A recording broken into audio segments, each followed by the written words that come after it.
our meeting. We'll go ahead and I'll just give the opening statement and then we'll get started. But I've been just want to thank everybody for their participation up to now. Um, the presenters have been great. My program has gone pretty well. Uh, just thank everybody for attending and hanging with us. Um, Today we've got a couple presentations and we're going to have our business meeting, and in our business meeting we're going to do some announcements for the elections and things, so stick around for that. We've got a lot of good information in the business meeting.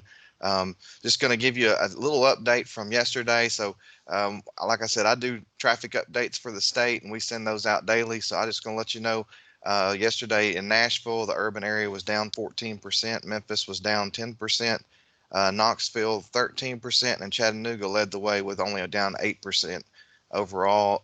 In Tennessee, in the urban areas, we were down 11% compared to traffic volumes last year. So just to let you know with that. So um, with that said, I'm going to go ahead and turn the meeting over to Mr. Edwards, who will get us started. Thank you. Hello, everyone. I'm hoping you all can hear me. I'm on a different computer today, so I'm going to test these systems out really well to make sure that I can get something not to work each day. I want to agree, follow up with Nathan that we are very thankful to have everybody here. The last 2 days have gone over very well. Our first day, we had our three speakers, Nick Hoyler with the City of Memphis, Jessica Rich with FHWA, and Faye Damasio with the Mayor's Office there in Nashville. And on yesterday, we had two of our student paper winners present, Yandong Liu and Mohammed Nazar. I actually practiced these names over and over again, and every time I look at them, I freeze up more than anything else in my life. It's amazing. They presented their papers, the research papers that were winners of our competition this year, and we did announce our awards yesterday, which was an exciting experience through a computer. We did get to the point where we were all clapping enthusiastically over the microphones. Which did lead to a little bit of laughter throughout my office. I could hear in the background. So today we have two presenters. And I'm trying to look at the time. We're going through the opening welcoming remarks pretty quickly today, but trying to see.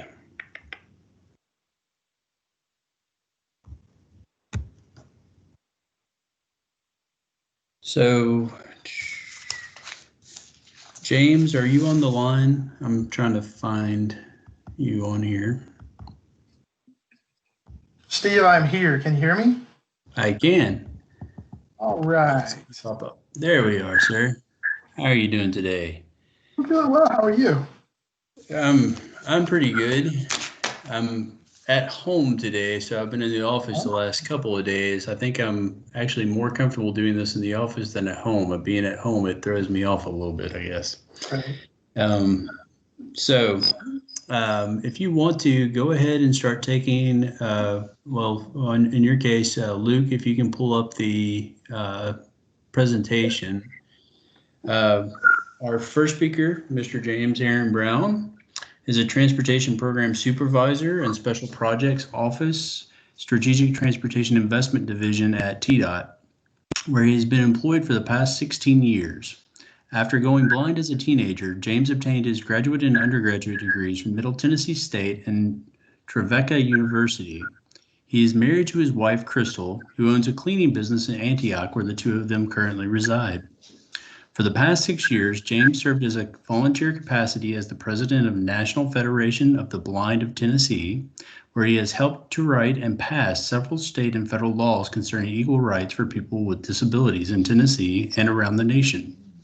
He has also served on the board of directors for the National Federation of the Blind, an organization with over 50,000 members who are visually impaired in the United States.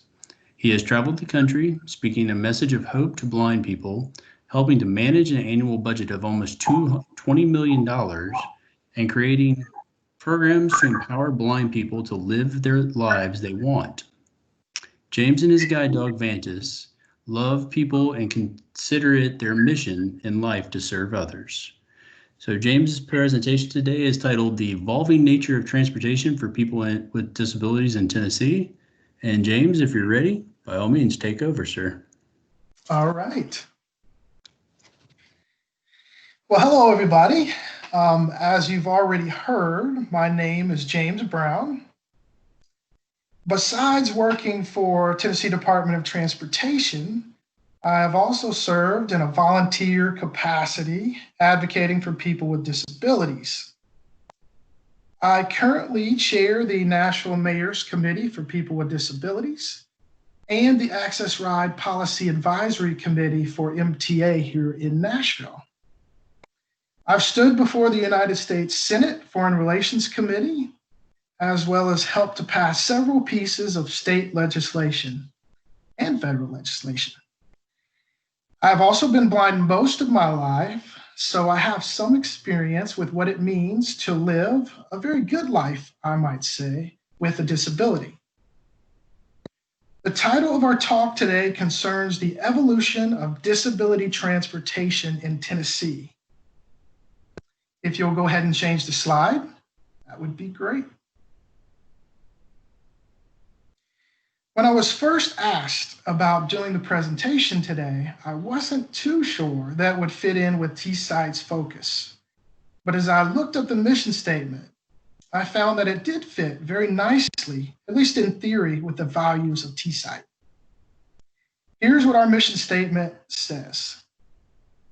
To provide the global community of transportation professionals with the knowledge, practices, skills, and connections to serve the needs of their communities and to help shape the future of the profession in transportation in the societal context. End quote. So what are we going to talk about today? I know some of you can't wait to talk about truncated domes, right? But no, we're not going to get into the great truncated dome debate today.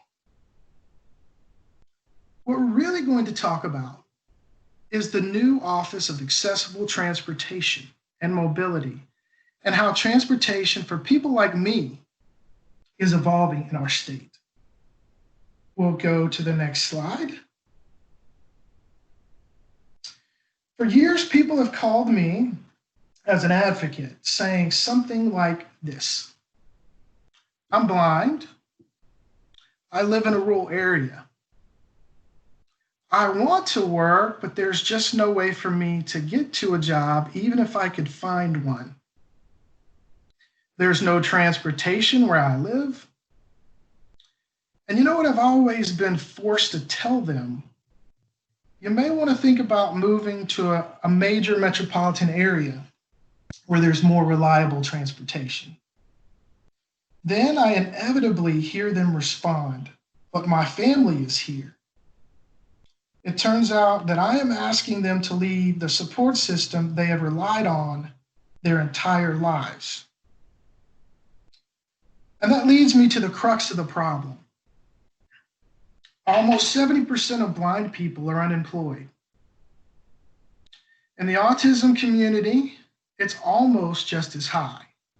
And with other physical disabilities, it's lower, but overall, the real unemployment numbers for people with disabilities is over 30%.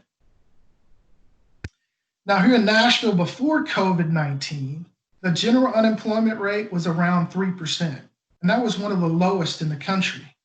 Then post-COVID, the unemployment number shot up to maybe 15%. Everybody was freaking out. This tells you just how big the problem of unemployment is for the disability community. There's a picture in this slide with a couple of blind lawyers, and I want to take a second to describe the picture. First of all, there's two blind lawyers with two white canes. And it kind of represents what people can do if the barriers are removed from them. So we're talking maybe transportation barriers, physical barriers and other barriers that people have with disabilities. And if those disabilities are removed, they can go on to argue before the Supreme Court and or do all the things that they dreamed of doing when they were children. And so that's really the goal of America, is to make America the land of the free for everybody, so everybody can have an equal opportunity to achieve their goals. And of course, the picture is titled "The Blind Leading the Blind." And I do want to let you guys know that I have successfully led other blind people. So leading the blind leading the blind is very possible if you know how to do it right. So some of you will get that joke, others might not, but we'll just go on from here. So disability groups get together every year and ask themselves, what is the largest problem they face? Anybody want to guess what they say? Yep, you probably did get it. And we'll change slides. It's not hard to guess. It's transportation. And all the disability groups meet year after year, and they still can't figure out or couldn't figure out a good solution. The problem is pretty darn complicated. And if you want to know just how complicated, I'll give you some examples. So let's have a contrast first. Let's drive up to some of the Northeast cities. Let's go up to New York City, Washington, D.C., Baltimore, Philadelphia. Let's go up into Boston. If you go to these cities, you will find that there's these things called sidewalks. And sidewalks lead to these things called buses and trains. And these trains go to other sidewalks that take people to where they want to go. But if you take the drive back down to Tennessee, 1,000 miles from Boston, then you'll run into cities that were designed not to have sidewalks. And for the most part, not to walk in a modern context. So this obviously is a major problem. And most people with disabilities, because of that, use here in Tennessee for transportation what's called paratransit. So you've got the fixed route system, which is the same as the bus systems that exist. And then the ADA requires you to have a comparable fixed route or a comparable paratransit to the fixed route system. And so where this becomes very complicated is that there are 95 counties inside Tennessee. And inside each of those counties, usually there are different local principalities involved, sometimes more than one. And so you've got a county system, you might have a secondary and then a primary. So if you've got fixed routes within those different systems inside the county, you've got different paratransit that you have to deal with. And because some of the bus systems are not very good, and because of the comparable nature that the ADA created, then also some of your paratransit systems are not good. So what you've got is a very complicated mess. And nobody really has known how to fix it. Plus, you've got all these other organizations who offer some form of transportation, but those are really not known about. So, for example, if you live in Knoxville, you might be able to operate inside the fixed route system. So they'll say, well, we'll take you on a paratransit van or cab or whatever that might be to 1 mile close to wherever your bus stop might be. But we're not taking you any further than that. So that means if you want to get a job any further than that, you're going to have a lot of trouble. So in a position where you're already at a disadvantage, all your opportunities are shrinking and shrinking and shrinking and shrinking. And so you've got that problem and honestly many more. And that kind of leads me to the current situation. About, I would say, last July, Lauren Piercy, who's one of the legislative directors for the Council on Developmental Disability, sent me an email. And she said, James, I know you have a history in the disability community in our state. I also know you have, you work in transportation and you have for quite a while. she said, do you have any ideas that could affect policy change here in Tennessee? Because the problem was all these disability groups individually would get together every year and they would do a strategic plan and they would say transportation is our largest problem that we have. And from that point, they would say, well, this is going to be our focus this year. But then they would find out that the problem was so complicated. There were so many federal guidelines, so many different twists to the problem that they really didn't know how to fix it. And so every year they would inevitably just give up and say, well, we really don't know what to do. And so Lauren, who had seen this take place year after year, contacts me and says, do you have any ideas? And so I start writing an email back and I start brainstorming a little bit. And in about 15 minutes, I had written her reply that was sort of the genesis of this whole idea. And it was really in about 3 different phases. The first phase was there's not one person who works on transportation and commits to it full time on a state level. And so you might have a disability group who might be able to dedicate an employee to give 20% of their time, also an employee who doesn't know much about transportation, to this issue, and it never really worked. And I said, so you either need a person full time to work on this issue or people, a group of people to do it for you. And so I said, that's the first thing and the largest thing. The second thing is, we are the volunteer state. So in some of these rural counties that I spoke about, you heard me talk a lot about metropolitan areas where there is at least a decent system, at least a workable system. But in the rural areas, many times there's no transportation at all. And so I told her we've got volunteers all over the state that want to help people, but they don't necessarily have the means to do it. And there's federal funding out there that would easily buy vehicles to create some of these programs. The grant structures are there. They're in place already. So we need to sort of initiate all these volunteer mechanisms that we have. And finally, I said advocacy was important. That if we could create some kind of mechanism for advocacy to get involved, for example, in Murfreesboro, Tennessee, and in Clarksville, Tennessee. So Clarksville and Murfreesboro are basically the same population, the cities.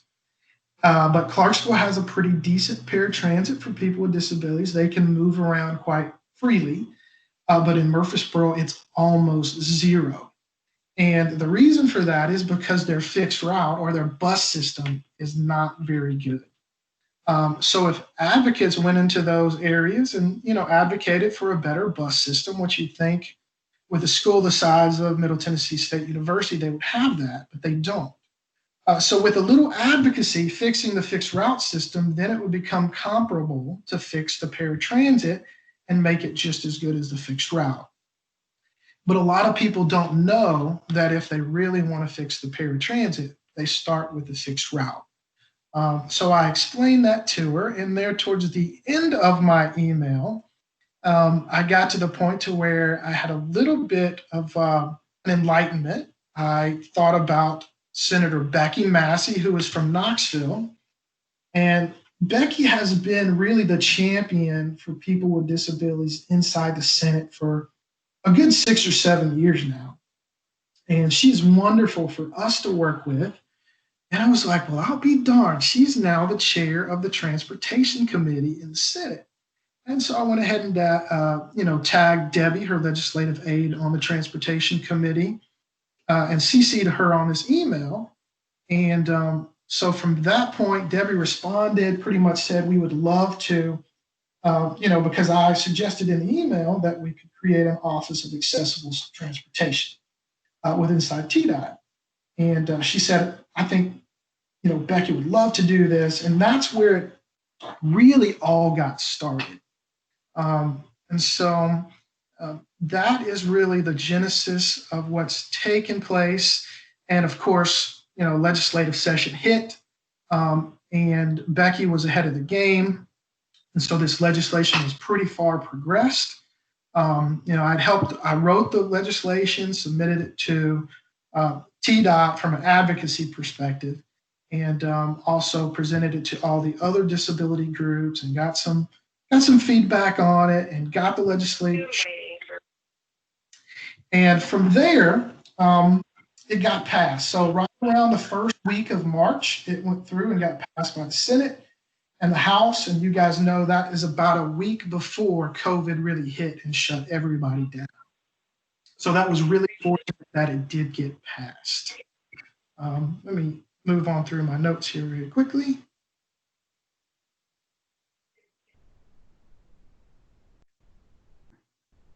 All right, if we could change the slide.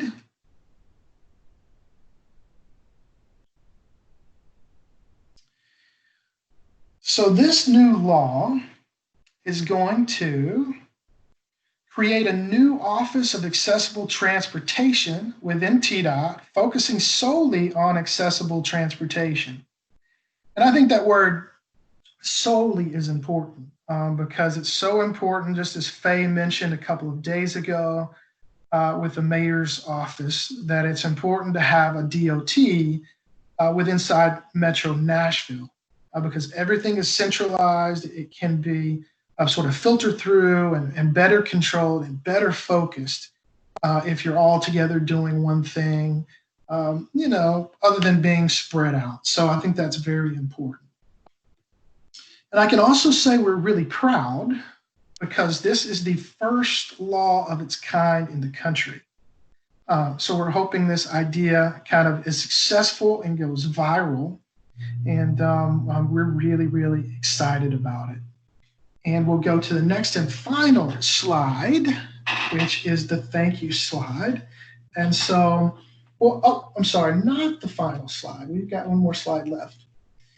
So this law mandates that by March 31st, 2021, that the office will produce a mission statement, a 5-year strategic plan, and the state's first annual report about accessible transportation in Tennessee.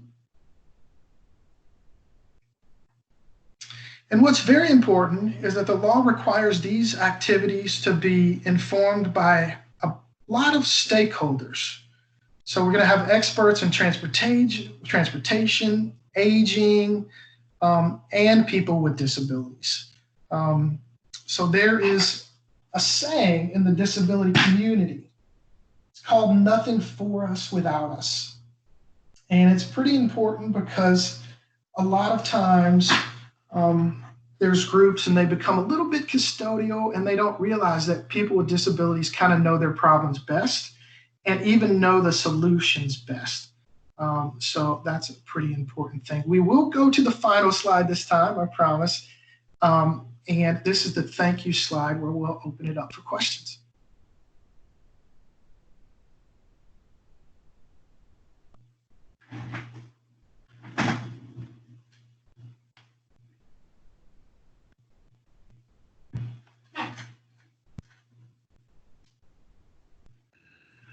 All right, thank you, James, for the presentation. Does anybody on the call have a question for James? Yes, I have a question. Sure. Yeah, thank you so much, Mr. Brown, for the presentation. I think it's very powerful. I'm a student at UT doing some research about shared mobility. So, for example, like the electric scooters that we see in many cities in Tennessee. And my question is, there are many new innovations in the transportation domain. For example, the shared electric scooters and autonomous vehicles. So I just want to know, what are some of the concerns from the disability community regarding this innovations? Because I do some advocacy work as well. So I want to, get to know about these concerns as much as possible, so that in future work I can advocate for better changes for everyone in the community. Right. Well, scooters is a pretty interesting topic for sure. And not only scooters, but now in our state are being introduced robots. And so these robots that are pretty much delivery mechanisms for FedEx and for Amazon are sort of the next step in the evolution of what's going to go on. Here in Nashville, I've written several op-eds in the Tennessean, or at least our mayor's advisory committee has written several op-eds, because scooters, the way they currently are utilized inside Nashville, are a little bit dangerous and also a little bit illegal as far as blocking the right of way when it comes to ADA and blocking people's physical space who use wheelchairs.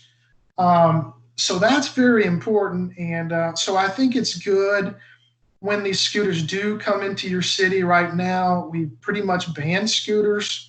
There are a few out on the streets, but we're waiting for that new RTF to come out, that new plan that will sort of put the guidelines on what scooters can do, how many should be on the sidewalks, how many should be on the roads. And, you know, honestly, they've become a very big problem over at Vanderbilt's campus as well, because they're just blocking everything. And most of the students love them, but much of the problems we see from the scooters is a behavioral issue. And so somehow, in order to combat that, we have to build behavioral mechanisms into sort of the system itself to try to control that behavior, whether it's monetary. You know, you hit somebody in the back pocket if they park the scooter in the wrong place and it charges them an extra $5, well, they're probably not going to do that. If I call an Uber and that Uber comes and I'm not outside within 3 or 4 minutes, then they're going to charge me $5 for a no-show. So we have to build in mechanisms that control behavior. And I know as engineers, that's not very easy all the time, but that's what we're dealt with.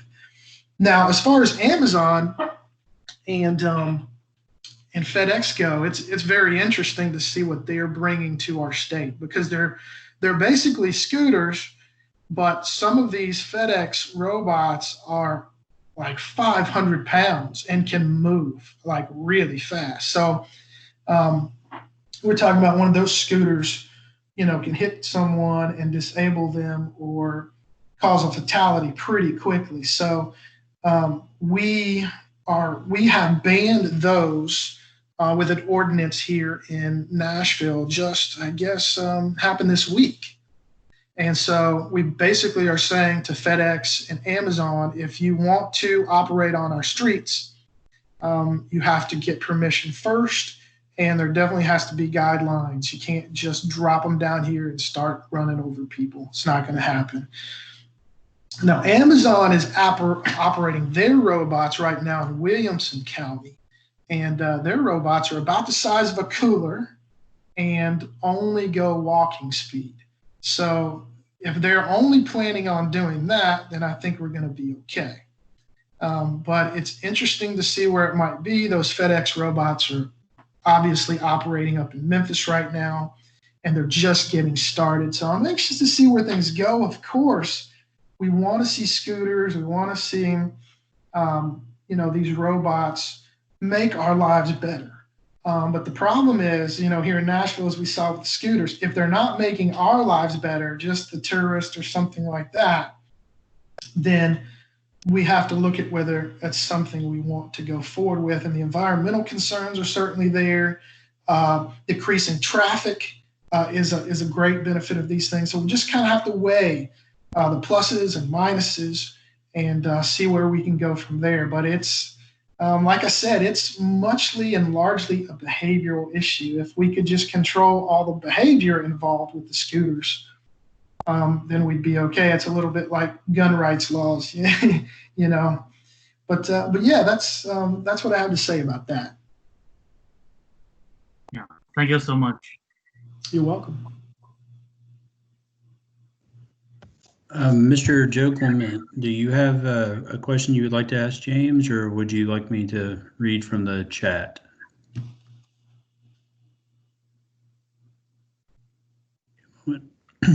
All right. So, Mr. Clement's question is: do you anticipate, with the passing of this new group with TDOT, do you anticipate that this will come with a funding source? Will there be guidance for proposed projects or existing infrastructure? And are there any innovative ideas that may come from this group? It's a good question. So initially, the office is being funded by the federal government. So there's already grants that have come down from USDOT, and so I believe there's approximately $250,000 to fund at least the salaries of the people working in these offices. So it looks like it's going to either have 2 to 3 employees. As far as funding, there is a huge amount of federal funding being targeted in these areas because the problem has become so highlighted. And honestly, it appears that we are on the brink of some big breakthroughs. The past person who asked the question talked about autonomous vehicles. And autonomous vehicles honestly seems to be what could be the silver bullet for people with disabilities. You're talking about ride sharing, you're talking about people not really owning their own vehicles, and would totally decrease the amount of traffic volume on the roads. And so that is a silver bullet that can be out there, and there is a lot of money. If you have an idea, you ask yourself what you might be able to do. If you have an idea that could help, create a better transportation system for people with disabilities in Tennessee, there's all kinds of money out there. So if you threw the idea to someone and they sort of developed it and wrote, a proposal for it, there's all kinds of money. And the federal government and USDOT is really wanting to make this better because obviously the current system right now takes a lot of money, but it's not as good as it could be. And I honestly think that money is not necessarily the answer to this, but if somebody finds the answer, it could sure help.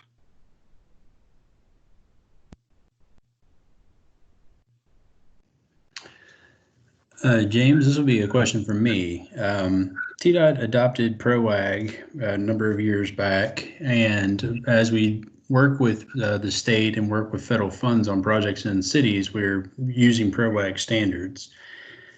Most of the cities in the state have not adopted ProWag, so then you have portions of cities being built with older ADAG standards versus ProWag standards, and so you don't have consistency necessarily in curb ramp types and other things of that nature. Right. Additionally, there's portions of ProWag that are, while the document was adopted by TDOT, we don't really have guidance on things like paid parking on streets. So if you have a ProWag approved street, there's guidelines within ProWag for paid parking, but we don't really have any declared guidance on those things. What are your general thoughts about how ProWag may be adopted as a federal, fully adopted federally, and kind of the way for cities to kind of move towards a system that's going to be a little bit more consistent for the users? Right. Steve, I think that's a good point. And when we talk about a centralized sort of ADA landscape, I think that's the spot where we can kind of come together with multiple cities and start talking about making uniform standards, because ultimately it's going to be better for everyone, as you already know. So we're hoping that this office is going to be sort of a mechanism and a focused area where we can go in and start making some of those changes.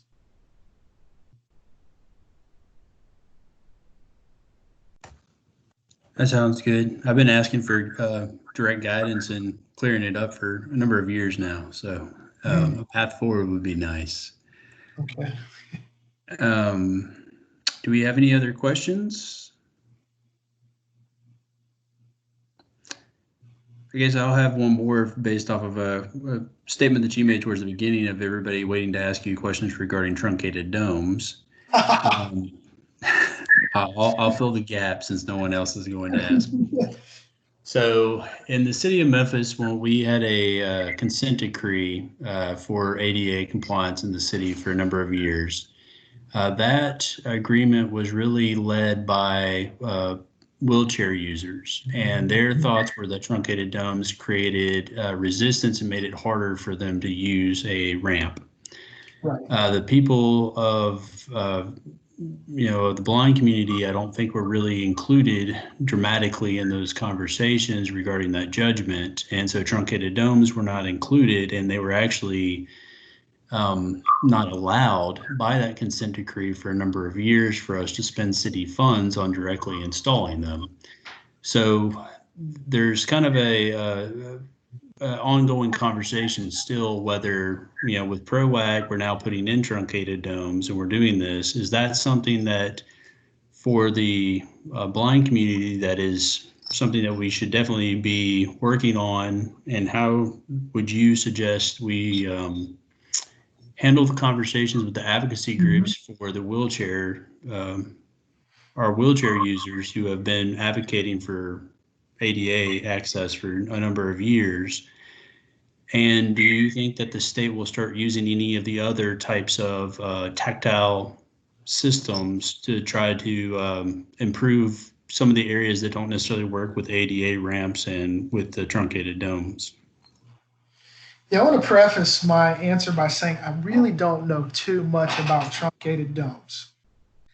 I do know that they are helpful for me to know when I get to the end of a curb, especially the way the sidewalks are laid out in downtown Nashville.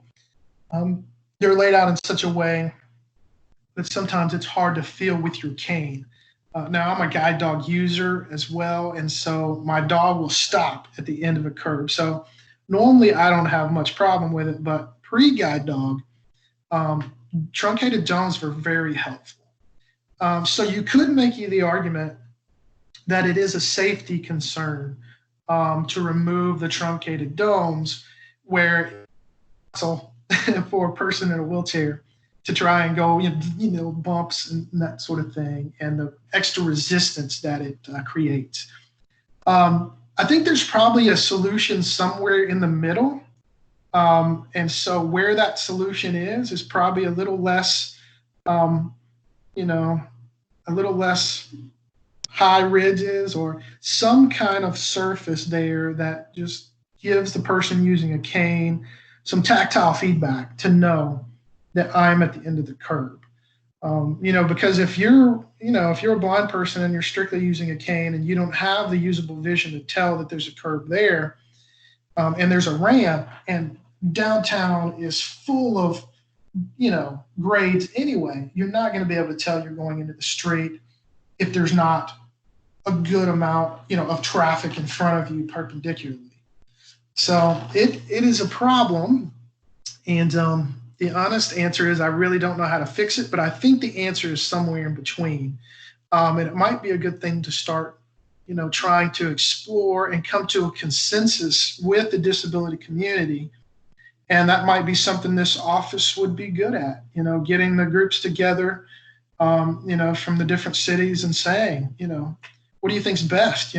Blind people are having a little bit of trouble here. People in wheelchairs are having trouble over here. How can we make this situation work for everybody? Thank you, James. I'll probably reach out to you more regarding that issue. We have a very strong group that's very engaged on the wheelchair side, but on other areas we don't really get people involved, and we don't have anybody coming out of the woodwork to talk to us about it. So sitting as an engineer across from a bunch of people, it sounds like I'm more of making excuses. I'm trying to follow a rule book as opposed to doing something for people's betterment. So Ms. Pianki has put in a question on our chat box. So James, will you be reaching out to ADA coordinators throughout the state and their disability advisory groups as you move forward? What can we do to help you? Well, so Emily Duchak is the supervisor currently of the office, and I think she's been in the office for about a month now. Of course, everybody knows there's a hiring freeze, so I don't think a manager is going to be hired anytime soon of the office. But I am working closely with Emily from an advocacy point of view. And of course, reaching out to those ADA coordinators, I think, is the best thing to do. So, talking to Knoxville, Chattanooga, Memphis, Nashville, up there towards the Tri-Cities area, just to get everybody kind of on the same page. I think honestly, what you can probably do for us is to call me or Emily and just kind of give us your perspective. And because you guys have been on the field, and so you know what's out there.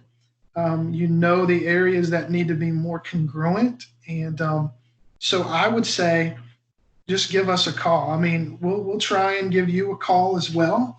But I think the key thing right now is communication and finding out where we're going to go with that 5-year plan.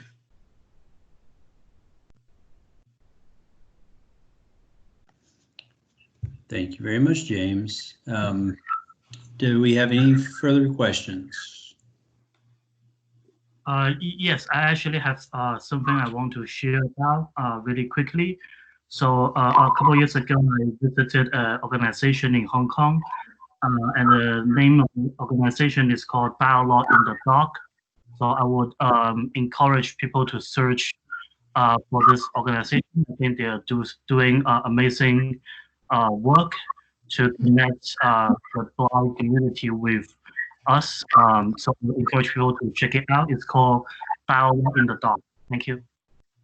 Thanks.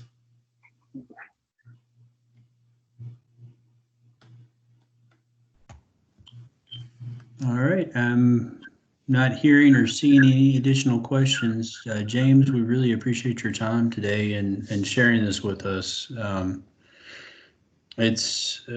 We tend to get caught up in Green Book and MUTCD and all these other things in our daily lives.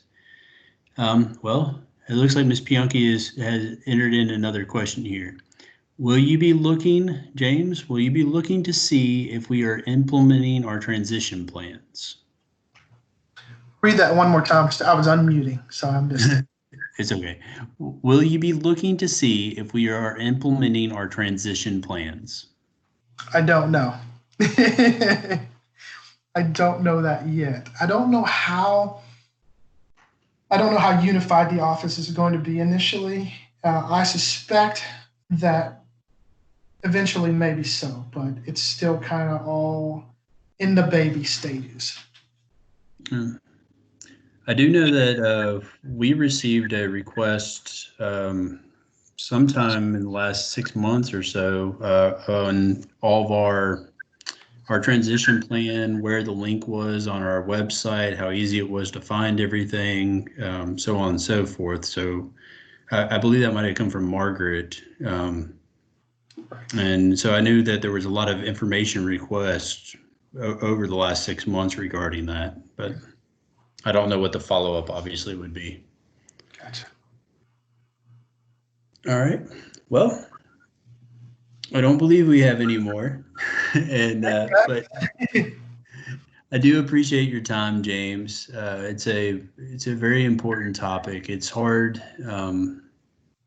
It's always hard to see the world or to be part of the world from other people's perspective without sharing and talking. And so it's always enlightening to get the chance to have a different perspective and a different voice in something to help us all create more holistic environments. So I definitely appreciate your time today. Thank you. We're now at about 11:45. So we're about 15 minutes ahead, which is perfectly fine. We'll probably end a little early today. We can take a 10-minute break and then come back and start the business meeting. We'll take a shorter break later today also before Clayton's presentation. So that will give everybody some time to sit back and take care of your emails and phone calls that you've been getting and get caught up a little bit before we start back for our business meeting, which will be at 11:55. Thank you very much.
All right. Well, welcome back.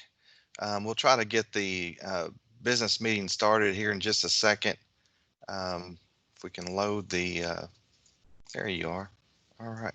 One of the great things with working from home and in our environment we're in, we're really efficient. I'm having phone calls in between meetings and doing emails at the same time. I know everybody else is doing the same. So with that said, I've muted my phones now, so I shouldn't hear anybody. Would like to go ahead and call this meeting to order. The time is 11:56. One of the other great things is just the opportunity that people can come to these meetings. We've got a real good attendance. Let's see, we want to go ahead and recognize the past presidents that have attended this meeting. So right now I've got 18 total past presidents. See, I'll go ahead and turn my camera on too so you can see me.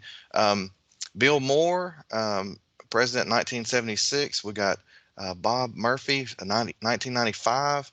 Alan Childers, 1997. Hollis Loveday, 2000. Craig Hainsey at 2001. Cindy Bianchi, 2002. Jeff Hammond, 2005. Steve Allen, 2006. Greg Judy, 2007. Kevin Cole, 2009. Chris Kirby, 2010. Chris Rhodes, 2011. Steve Bryan, 2012. Jason Carter, 2013. Mike Conger, 2015. Brandon Baxter, 2016. Greg Dotson was 2018. And Amy Birch, 2019 president. With that, I think we've had attendance wise. I think we'll let the secretary tell about the attendance, but the next, I guess, thing we need to do is talk about the spring business meeting minutes and see if we can get a motion to approve the spring meeting minutes. Can I get a motion? Move to approve. This is Cindy. All right, move to approve. Can I get a second? Second, it's Bill Moore. Bill Moore, thank you. All right. All those in favor say aye. Aye. Aye. Awesome. All right, so the spring meeting minutes have been approved. The next thing we'll just go through is the officers report. We won't go into a whole lot of detail, but there's just been a lot of work behind the scenes to get this accomplished this year with the summer meeting, and just want to give a special thanks to Luke and Stephen and the whole board. It was a scary thought to do a virtual meeting for our summer. We always value the awards that we do have, the banquet and the celebration, and just to get to meet with everybody and socialize and network. We missed that, but we're very grateful to at least have this opportunity. I think it went as well as it could have, and I just want to give a special thanks to our team that made this happen. A lot of work, and just really appreciate that. With that said, I'll go ahead and turn it over and ask for the Vice President's report. Hello, everyone. My report is basically on the upcoming meetings, so I will save that portion of everything until we get to that portion of the agenda.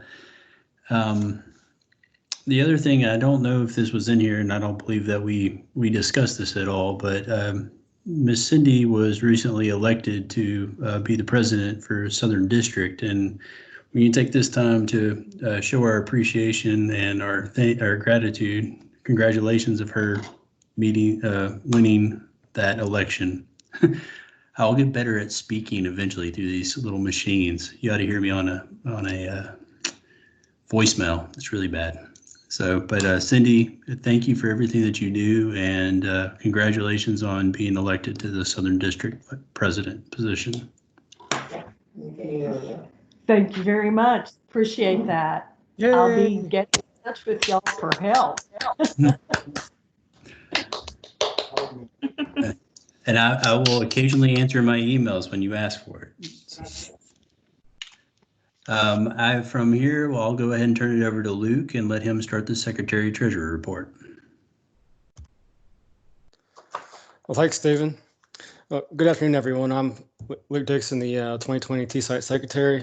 I'm going to talk briefly on the meeting attendance and our scholarship donations, as well as the meeting documentation. So I think as of last night, we had a total of 176 people register on the meeting platform on our website, which is a great turnout. That number also includes AACE and TSITE members. I don't have a way to distinguish between the two groups, but we had the joint meeting on Wednesday with AACE. Wednesday's peak attendance was 192 people. So like I said, that includes AACE as well. Thursday's peak attendance was 92. And today's peak attendance so far has been around 80, 85, I think. I think 82 is probably most I've seen so far.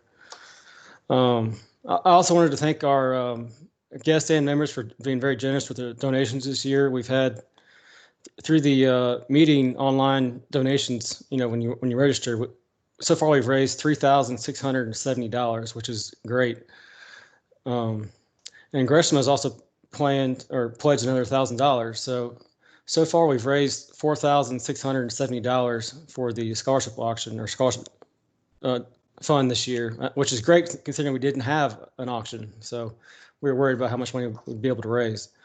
And if you did not get a chance to donate yet, I will. I'm going to drop a link in the chat box in a minute with the PayPal link to our TSITE account. So you can click on that link and you can donate whatever you want if you feel led to. I guess last thing I'll talk about is once we get the PDH forms from Stephen, I'll kind of post the PDH forms and the meeting logs for each day, as well as the meeting recordings. I've recorded the meetings for each day, so you can go back and watch it if you want to, or people that missed it. If you missed a session or you had to miss a certain portion of the meeting, you can always go back and watch it. I'll send an email reminder out to you once all that's ready and post it on the website. As far as the section relations report, there's not a whole lot to report because, based on the ITE's guidance, the TSITE board kind of told everybody, let's not meet because of COVID. So I'd encourage everybody to, in the future, until we can get back to meeting in person, go ahead and try to meet virtually. So that's all I got. So I'll turn it over to, I guess, our section reps, either Steve or Zane. I think Steve's on the call. Yeah, I'm here. Can you Okay. hear me? Yep. Okay. I've made some notes. First of all, the Southern District, this year they had a Distracted Drivers campaign. Just want to remind everybody about the PSA winners from our section that were announced yesterday during the awards presentation. First place going to Vanderbilt and second place University of Tennessee at Knoxville. So just wanted to thank them again. Let everybody know our updated section bylaws are now completed. They went through a process of being updated, and the Southern District ITE's joint meeting, it was planned for New Orleans, is coming up. It's now a virtual meeting. It's now being planned to be spread out, cover 6 days, Tuesday through Thursday, the first 2 weeks in August. And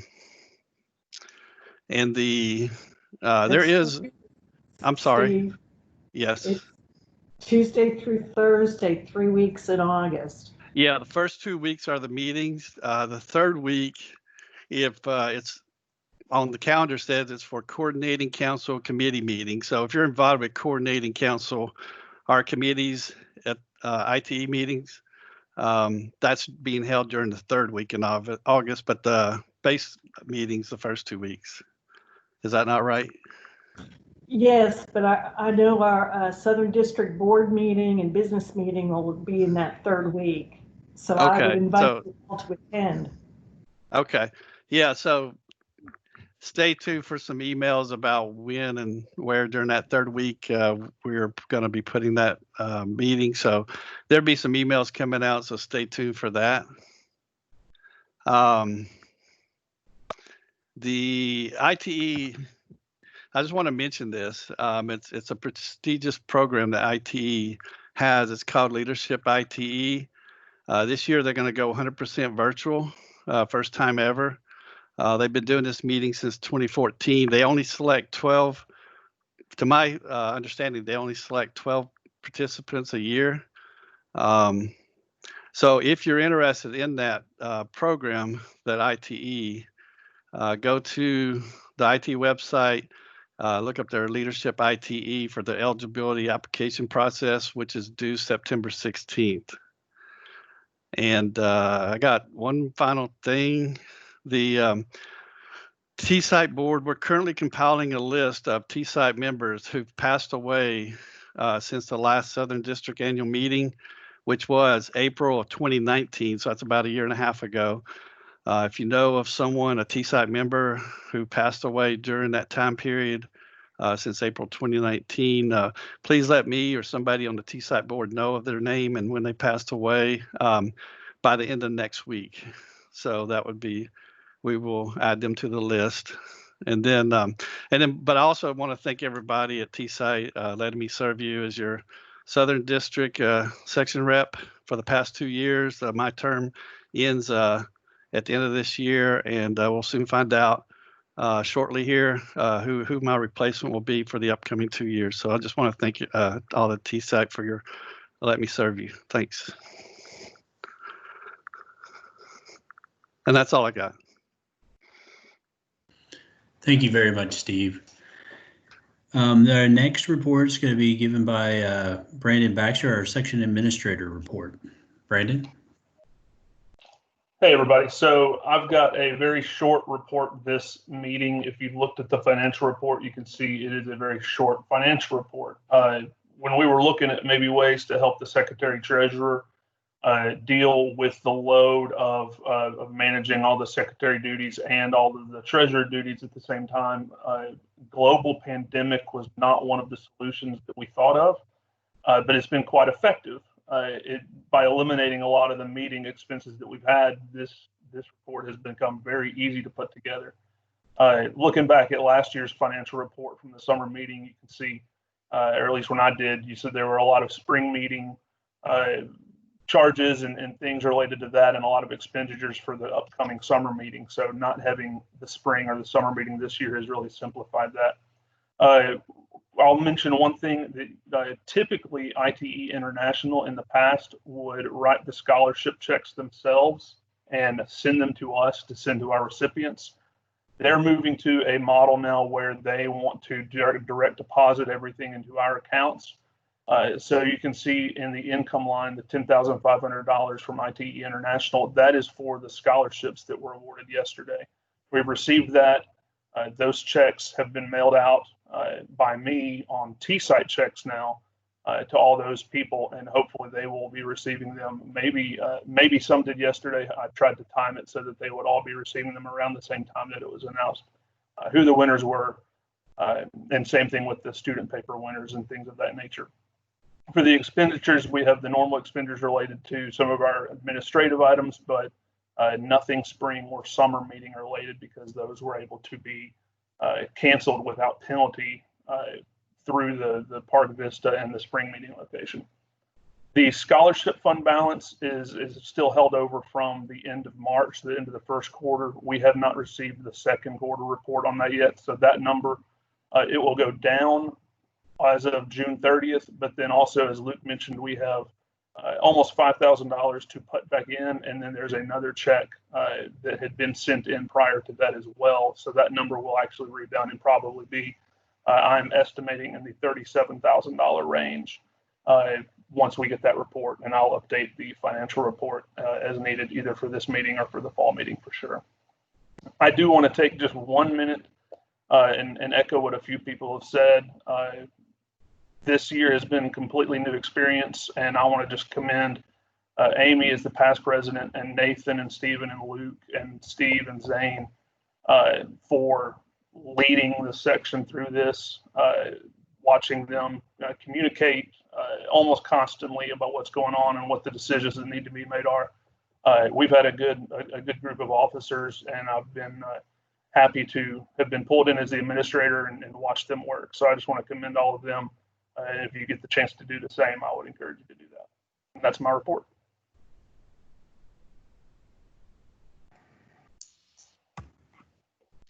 All right. Next, we'll go to the committee reports. Audit committee, Kevin Cole, do you have anything to provide for us? Hi, Nathan. It's been a great conference. This week's been enjoyable listening to the presentations. And Brandon and I have been working together. He's provided the financials, and the books look to be in good standing at this moment. So all's good. The expenses have been a lot less, and but all the financials look in good standing. Yes. Thank you. Our next committee report will be the awards committee, headed by Amy Birch. Hi. Thanks.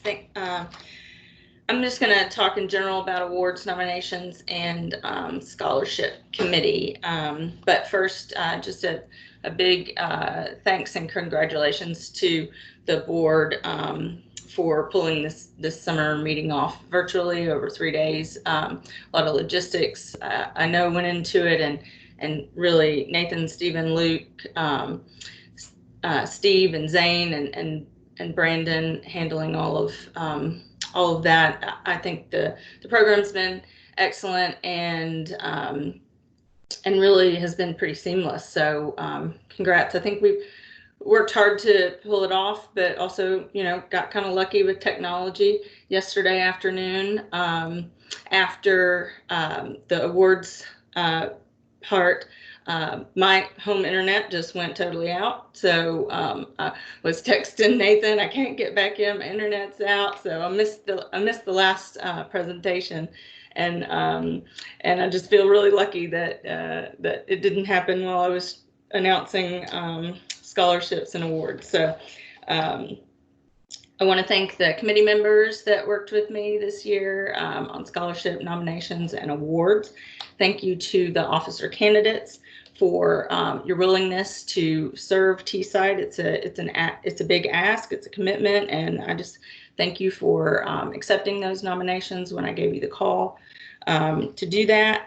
And yesterday's scholarship and awards was really great. I know it was a little bit sort of disjointed since we couldn't be together face to face to do that announcement and the pictures and the applause and everything. But the scholarship recipients and all of that was sent out in an email in early June to membership to announce those. So I'm not going to read those recipients again, but I do want to, in case some of you are on the call and you weren't yesterday, I do want to announce the award recipients that we presented yesterday. So the Young Member Award, the Jack B. Humphreys Young Member Award, was presented to Kenneth Perkins. The Tennessee section Outstanding Individual Award was presented to Terrence Hill, and the Edward E. Watt Distinguished Service Award was presented to Nermeen Nashed. So if everyone would just do me a favor and let's give everyone, our students and our award recipients, another big round of applause. That would be great.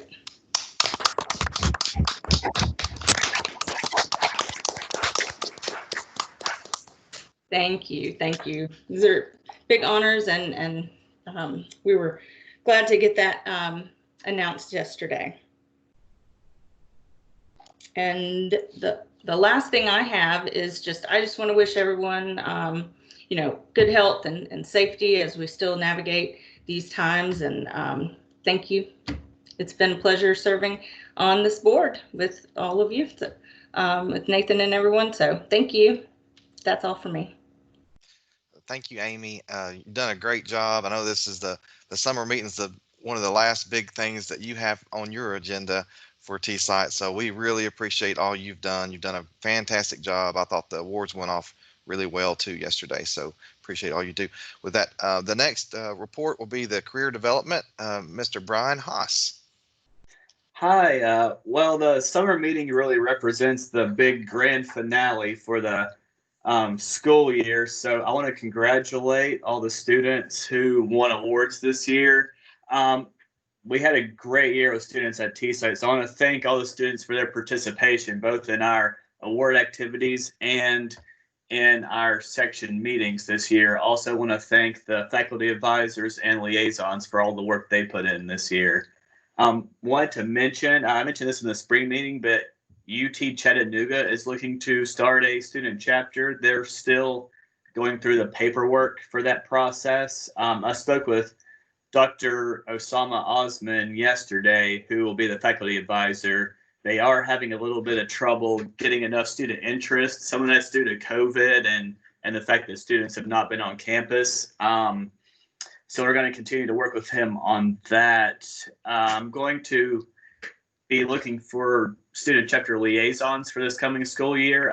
So those that are already a part of the career development committee and working with universities, just let me know if you want to continue doing that. And I'd like to get one in place for UT Chattanooga sooner rather than later, so that that person can start to help them to draw interest in their new student chapter. I know Kevin Comstock emailed me a list of a couple of names that might be interested. If anyone else is interested in helping out with that student chapter, please let me know. I'll be looking in the next few weeks to find someone to start helping them out.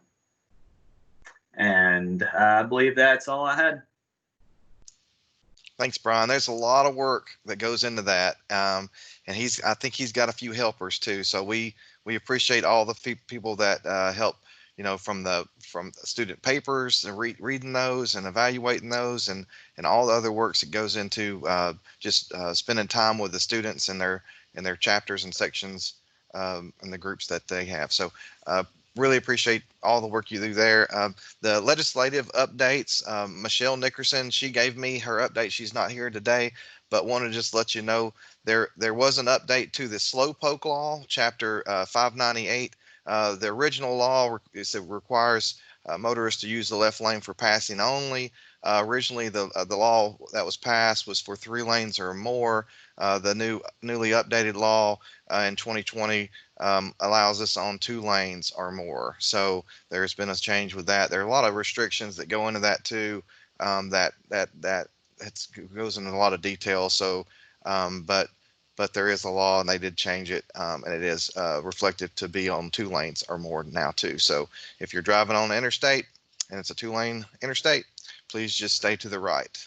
We've got signs out there that say keep right unless passing. So there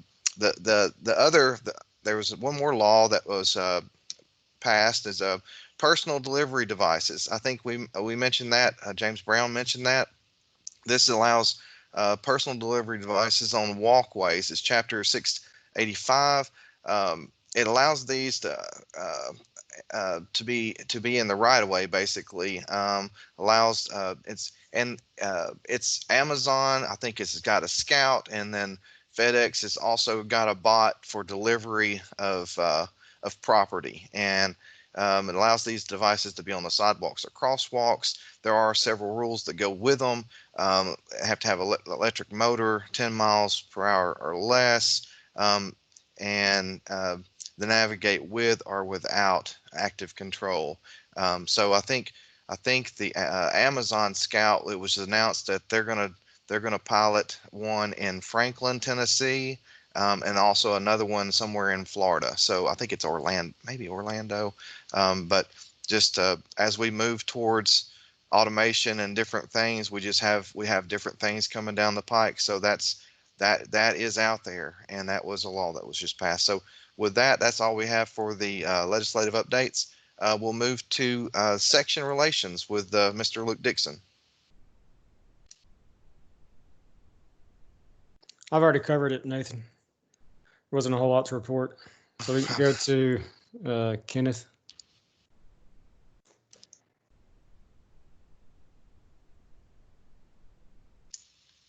Mr. Perkins, you got anything to add for the technical committee?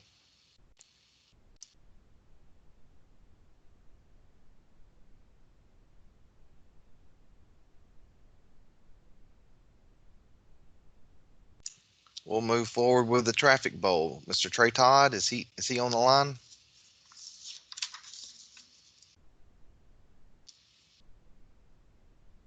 And I think he mentioned there's not much to report for the traffic bowl. We are hopeful for the traffic bowl. Hopefully, we'll be meeting in person. If not, that's gonna it's gonna have a whole another set of challenges. So we hope we're out of the pandemic at that point. We're in week 19 now, so hopefully that's several weeks from now. So with that, we'll go ahead and move towards the meeting schedule. Is this something, Stephen, did you want to talk through the meeting schedule, or you want me to go through it? I can talk through it. It's basically what the vice president report is on, so it doesn't make a whole lot of sense to me for us to talk about it twice.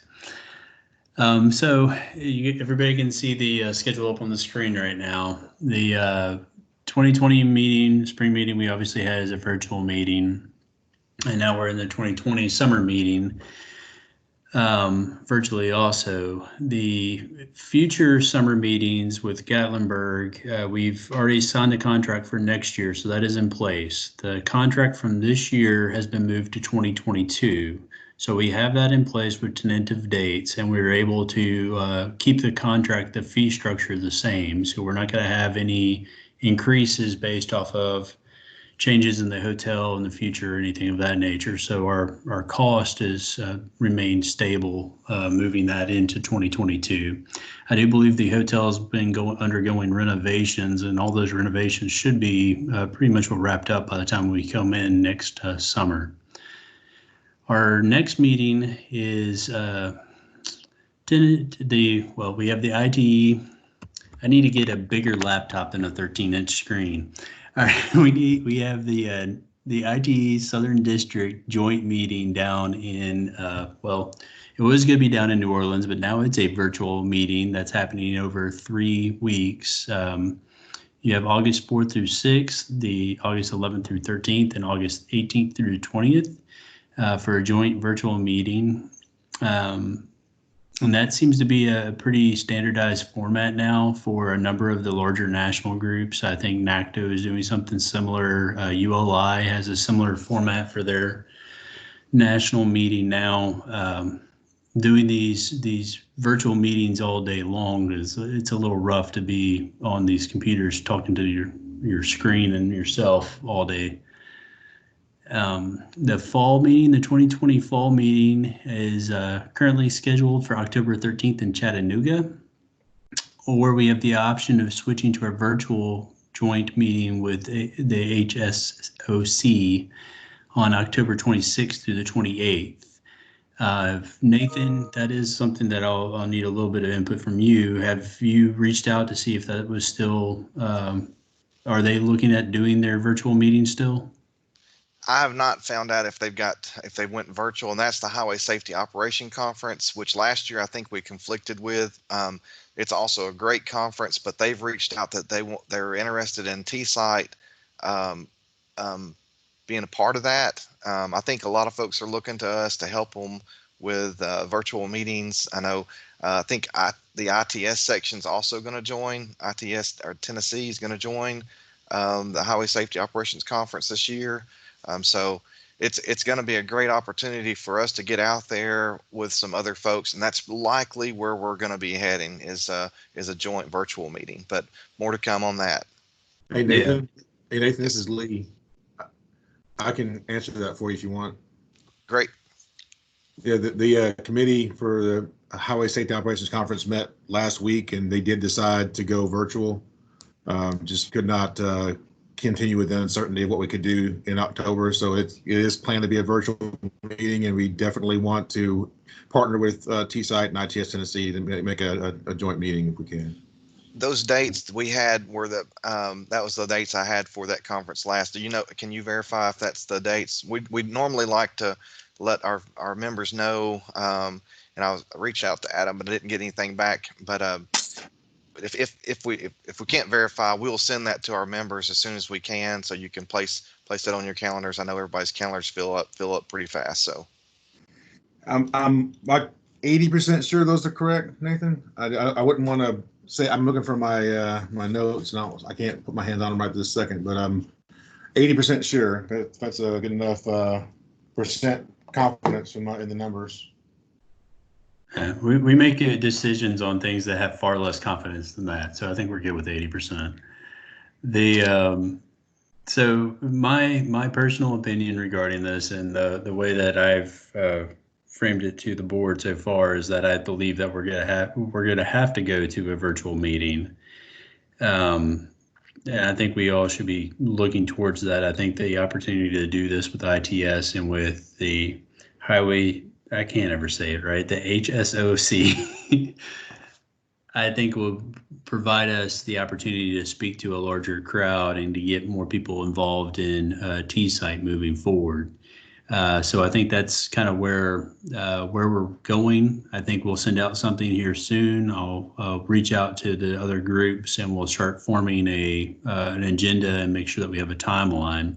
The goal is to get everything set up for that meeting in August. That way, at the beginning of September, the full agenda, the full idea about what we're doing and what's how things are going to be set up and arranged should be out to the entire membership. That way we have the months of September and October to really get everybody registered and on board in line with the meeting in October.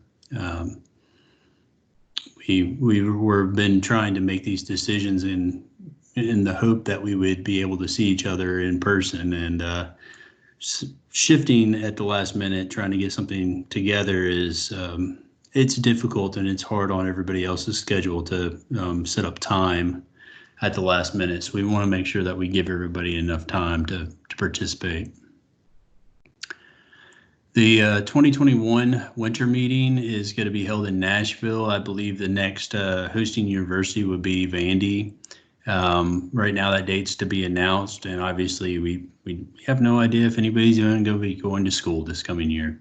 So we'll see where that all runs. With the Chattanooga meeting, if that's canceled, which I'm thinking it will be. So the Chattanooga meeting is canceled. We switch over to a virtual. That hotel in Chattanooga that we're going to use this time may move to the spring meeting. That way we can get back out into West Tennessee and have a meeting out on that side of the state again. So I think that kind of gives us a good summary of all the meetings. If anybody has any comments or questions, we'll be happy to answer them. And if not, we'll move into old business. Mr. Vader, if you'd like to take that on. Sure. So the first item of old business was the 2020 Southern District Distracted Driving Service Campaign. The board really was excited about this, and I think the students did a great job. Want to congratulate the winners, and then for any of the members we have, if y'all want to share those out so we can get just the word out for distracted driving. And that's the purpose of that. So we'll be looking to do another service project next year. I think that's a great thing for us to take on. So we'll be looking at that. We've already sort of covered the section bylaws and charter. We're working to update those as part of a bigger plan from ITE. The new business, and probably what everybody's been waiting for, is the election results. So I want to go ahead and thank our tellers. We had a great list of candidates too. Thank you, candidates, for running, and we had a really good race. It was close, and just high level candidates, really good. And go ahead and we'll do the secretary. Drum roll. Drum roll. So the secretary elected is Kenneth Perkins. Can I get a round of applause?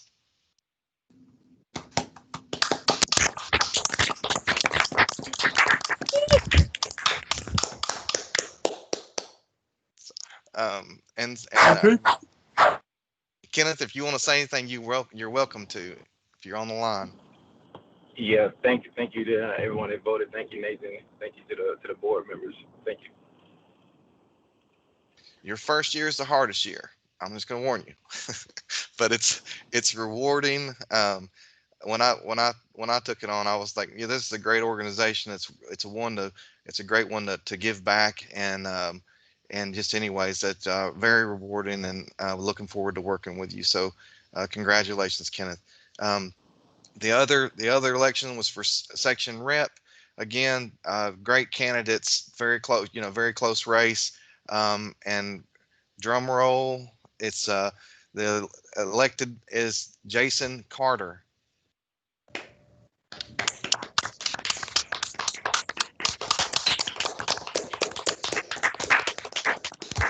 Jason, welcome. I've seen you at Southern District before at those meetings. I know you'll be a participant and do a great job. If there's anything you'd like to say, please go ahead.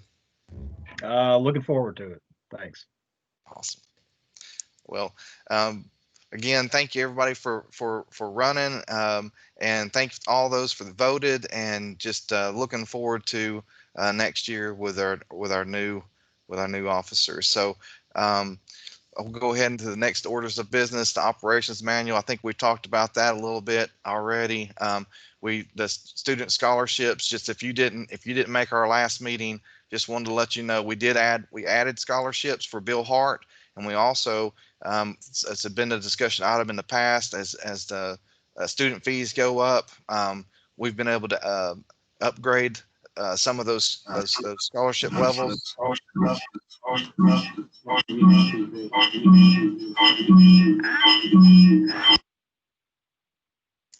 All right, somebody please mute. All right, we got it. So, all right. So, anyways, so we've done that, and this year with the we had didn't know uncertainty with COVID and how we were going to operate. Just want to thank all of our sponsors and our members and everybody that's contributed to the scholarship funds that made that possible. It was an easy decision for the board to say, even with COVID and everything else going on, we're going to move forward with this new scholarships and upgrading these other ones. So just want to thank everybody for that. And that wouldn't be possible without our members and the generosity from everybody. So that's a big part of what we do is at TSITE is just to really embrace the students and try to bring in the next generation into our field. So with that, it's a perfect transition. UTC is pursuing a new student chapter, so we're going to support their efforts and keep you updated on that. There's ongoing planning for future meetings. That's a big part of what we're doing right now with COVID-19, is just making sure we're staying safe and updated. If anybody's got any comments on things we could do better, you can let us know. We did try to do some interactive questions and feedback to make our sessions more interactive. We're still working on stuff like that. But just let us know if there's anything we can do better for future meetings if we're still in this status. So just let you know we're working hard on that, though. We've already talked about the joint meeting, Southern District ITE meeting. And then another topic, just to let you know if you didn't already, as the Southern District meeting, when it does come back, it rolls back to Tennessee in 2025. And we made a decision. We put out a survey to let our memberships let us know what they thought, but there was an option where we can do a joint meeting with the Missouri Valley section of ITE and move the meeting that was. We do a rotation. If you're not familiar with our operations manual, it goes in explaining all kinds of stuff. There's a rotation even when Southern District comes to Tennessee, so we rotate the host cities. The next city was supposed to be hosted was Chattanooga. Well, we decided with this opportunity to have a joint meeting with Missouri, we offered out to the members to help decide if we should do the joint meeting, and the membership decided that it was overwhelmingly that was the best option was to do a joint meeting in Memphis. We'll swap the host city, so the next opportunity when the Southern District does come back to Tennessee after Memphis will be Chattanooga, and then the rotation will continue as it's previously planned. So that's where we are with that. Don't know if there's any other items anybody would like to discuss. We can do that at this point. So I'll open the floor.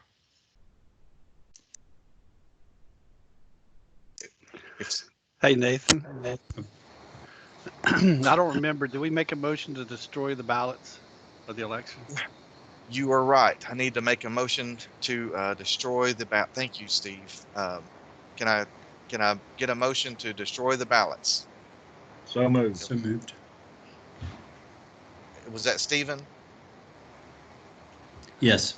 Okay. So Stephen made a motion, so moved. Next is do I have to approve that? I forget the You need a second. I'll second it. It's Amy. second it. Okay. And then what? I forget. I'm sorry. I should know my Robert's rules. Probably need a vote on it. A vote on it. Okay. Can I get a vote on it? All in favor say aye. Aye. Aye. Aye. Aye. Aye. Any nays? All right, motion's approved. Sorry about that. And any other discussion items? I believe Mr. Steve Allen would like to say a few words. Steve, Can you hear me? we can, sir. Oh, that's great. It worked today. So, first observation is Nathan's curtains and Amy's wallpaper matches. Uh-oh. Good eye. Great minds think alike.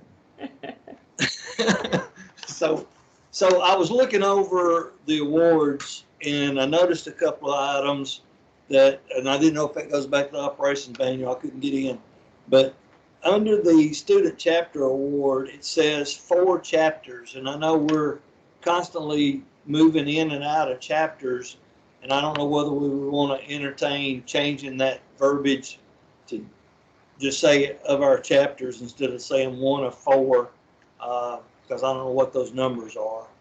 The other observation was under the Distinguished Service Award, it says presented to an engineer, and I know that we've got a lot of non-engineering positions now in our organization, and then we're really old school and it says his position.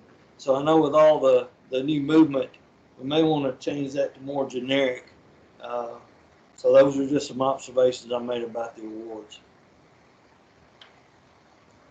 You're so politically correct. Yeah, well, I'm not that politically correct, but I did notice that. The second part is the Bill Hart tournament scheduled for October is 99% going to probably be canceled. I just don't see things getting better as far as the cases go. We just don't want to run that risk with that high number. Everybody's been so generous to still contribute to the scholarship fund this time around, and we were still willing to do whatever it takes to help out in that arena if necessary. So appreciate everybody helping us with the golf tournaments every year, and hopefully by next year we can have both of those, and we may even add another so we can kind of get back into and having some extra money for the scholarship fund. So thank you for your time. Thank you very much, Steve. Do we have any other discussion items?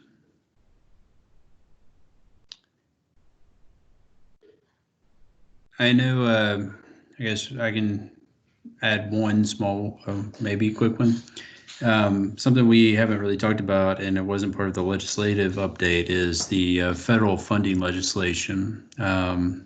I'm sure a number of you are aware that there was a stimulus bill tied to infrastructure, was wrapped in with a number of other bills, and the current belief is that that is dead. It's not going to move forward. There's a new stimulus bill that may include some infrastructure that more geared towards internet access and telecoms than actual transportation type style infrastructure that may start moving forward this week, next week. The Transportation Authorization Act, as you've got, some of them have been briefly brought up in committees and move forward, but the general consensus that I've found from the different groups that I've spoken with is that that is probably going to be held, and the FAST Act will be extended until at least December, until after the elections, and may be extended for a longer period of time to allow a new transportation authorization bill to be drafted. So I don't know if anybody else has information regarding the world of funding around our profession, or if you have any comments on the information that I've provided. If not, we can move towards another break. I'm trying to see if Clayton is on the system or not. I've sent him an email. I cannot get the participants to come up for me to see him, whether he's available or not. He's scheduled to begin at 1.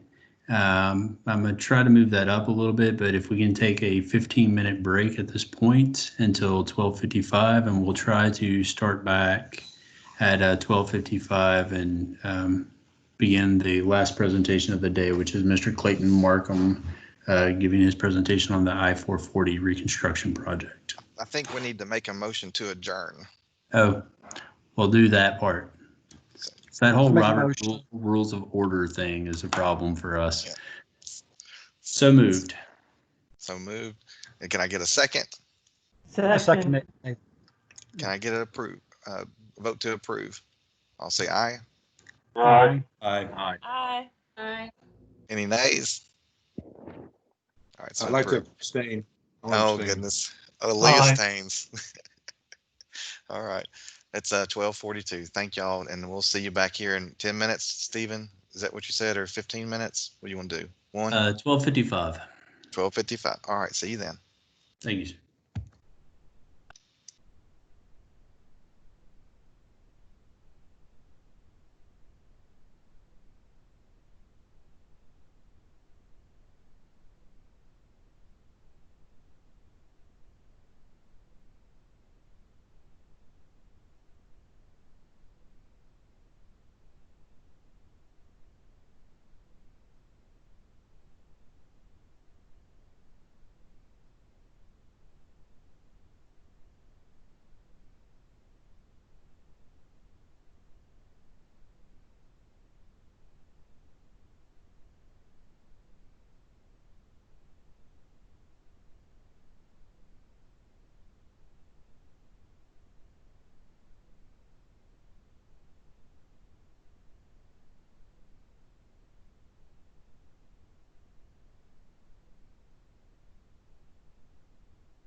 Hello, everyone. I'd like to welcome everyone back from the break. It looks like we have a nice little poll going here in the chat box. If everybody would like to take a look at that. I think the topic is on vacationing during a pandemic, which is a very interesting thought for anyone. Looks like we have everybody is still engaged on the system right now. And our clock is winding down. We have about 50 more seconds left.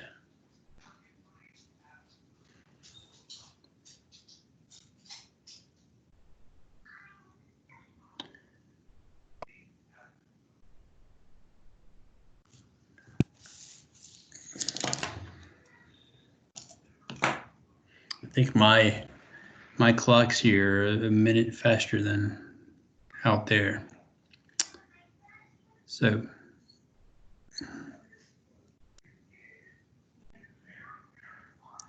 you see that some people have actually got to take some vacations and others have decided to stay home this summer.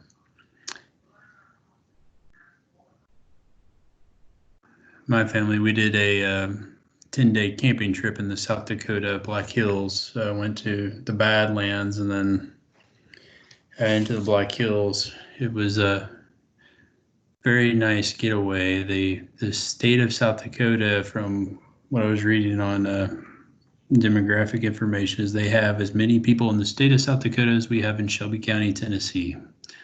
So it's definitely a way to get away from it all. They also don't like cell phone towers out in South Dakota. So if you ever want to not read your email for a number of days, visit South Dakota and then watch as they roll back up as you drive back into limits. All right, it looks like our break is over, everyone. We'll get started back on to our last presentation of the day. Our last presenter is Mr. Clayton Markham. Clayton, are you online, sir? I am here. Hello, Clayton. If you'd like to go ahead and start taking over the screen, see if you can share your screen with us for your presentation. Mr. Markham is a civil engineering manager too, in Region 3 Innovation Delivery Team. He was also the TDOT I-440 project manager.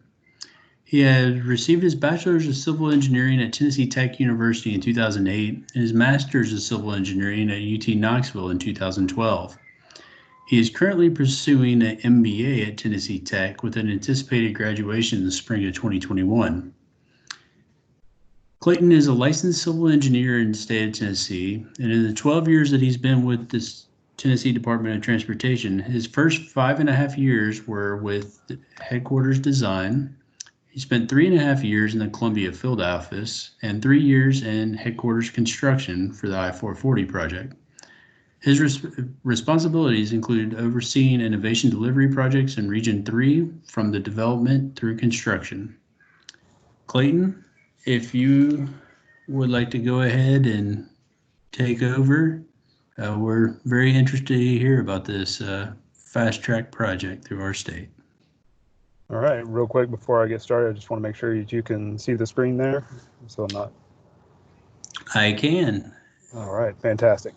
All right, well, good afternoon, everybody. Appreciate the opportunity to share about this wonderful, fast-paced, great project for the city of Nashville and for TDOT. My name is Clayton Markham, as just introduced, and where I'm going to talk about the 440 project that has pretty much just wrapped up. First, we're going to go kind of a project overview of kind of what the department was looking for, kind of what the department set out for, our expectations for what the project was going to be like, what we wanted to see out of the project. And then I'm going to kind of touch on a few of the different challenges in both design and construction, and kind of how the contractor chose the different avenues to overcome those challenges, and what was done and handled through that. So overview, roadway was originally built in the 1980s. It is a 7.6 mile corridor with 2 main travel lanes with the occasional auxiliary lane between the ramps. It was designed as a parkway, not necessarily designed for the traffic that it was handling. It was designed for a 64,000 ADT and as a limited access. And as we all know, it's not how it operates today. Currently today, it has over 100,000 ADT, or it did before everything kind of went haywire on us. Originally, it was designed with a 10-inch thick concrete pavement, and it had the lovely grass median that was there through the corridor. So our goals for the project from the department is, first, we wanted to address the concrete pavement. Everybody knows that had ridden on it before, that the concrete was deteriorating. There was some recent patched paving to kind of help us get to where we could get the project going and get the roadway rebuilt. Another goal was to improve the safety of the roadway. The crash rates were nearly double on 440 of what the statewide average was, and unfortunately, due to that grassy median, there were several crossover incidents that did result in fatalities. So one of the things we wanted to do is improve that safety, kind of help prevent those crossovers from happening, and then also to address congestion. We had a couple of additional ramp queue projects that were included with the main reconstruction work. One at Hillsborough Pike, 21st Avenue, and the other one at West End or the Murphy Avenue off-ramp. And then also we added a 3rd through lane. So now instead of 2 through lanes with auxiliary lanes, we would have 3 through lanes with auxiliary lanes. And part of that was addressing or widening the I-65 bridge over, or the I-440 bridge over I-65. So that came with a lot of complications, a lot of design challenges. We'll get kind of more into that a little bit later. But so you can see here on the diagrams on the right, kind of what the top one is the existing condition, and then the bottom one there is where the contractor widened the roadway to provide for those 3 lanes with the adequate shoulders. So that was a target that we were looking for with the department.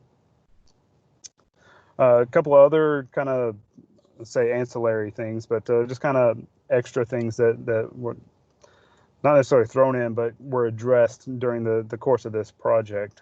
So there were 4 new noise walls or noise wall replacements that were done during the course of the project, as well as several different areas of noise wall repairs where some of the noise walls were failing or just due to age had developed some holes here or there, and we did a lot to repair those so that those noise walls were in good condition for the residents along the corridor. TDOT did hire a noise expert to conduct an evaluation, and these are the 4 kind of key areas that came out of that evaluation to make sure that they were up to the noise standards, and also to account for the new travel lane that would be through there. Additionally, there were some ITS and lighting upgrades through the corridor. All of the dynamic message signs were upgraded to full color DMS signs. All the cameras through the corridor were upgraded for the TMC and for their operations. And then also a big upgrade was the new LED lighting through the corridor. If you've drove through the old one, it was the lights were there. You can really tell a difference if you remember driving on the old roadway versus going out there now. It makes a huge difference for the safety of everybody riding on that corridor. So looking at the project, there were certain allowances, certain things. This is all pre-bid. This is all before any contractors were brought on board or anything like that. And the department wanted to provide opportunities for the design builder through a design build process, which this contract was, to just get the best deal we could out of the design builder to allow for different innovative options. And one of the big things is, how do we handle those different traffic, or that volume of traffic that's traveling through the corridor on a daily basis? So the department sat down, we thought about what do we want, allow the different options to be. And we came up with 3 different options. The first one was conventional construction. Go out there, build it. And actually, that was the choice that was chosen, is the conventional construction. Build it in phase 1 or build it in phases and allow traffic to continue to operate through the corridor. The second option that we considered allowing was a full segmented closure. So with this option, you can see here in the picture here, you have the kind of the yellow on the west side and the green on the east side. Option 2 would allow a contractor, if they chose to completely shut down that section of roadway and build that section of roadway without any traffic on it. The idea behind that was to expedite the construction, provide safety, and provide different opportunities for the contractor to do the work in that area, and also provide a safe place for them to work and keep the motorists safe as well. The third option is kind of the hybrid option between the two. It's a partial segmented closure. And what this would allow is, so the east side would be built under the standard construction, the phased approach, and then the west side would be built under a full closure.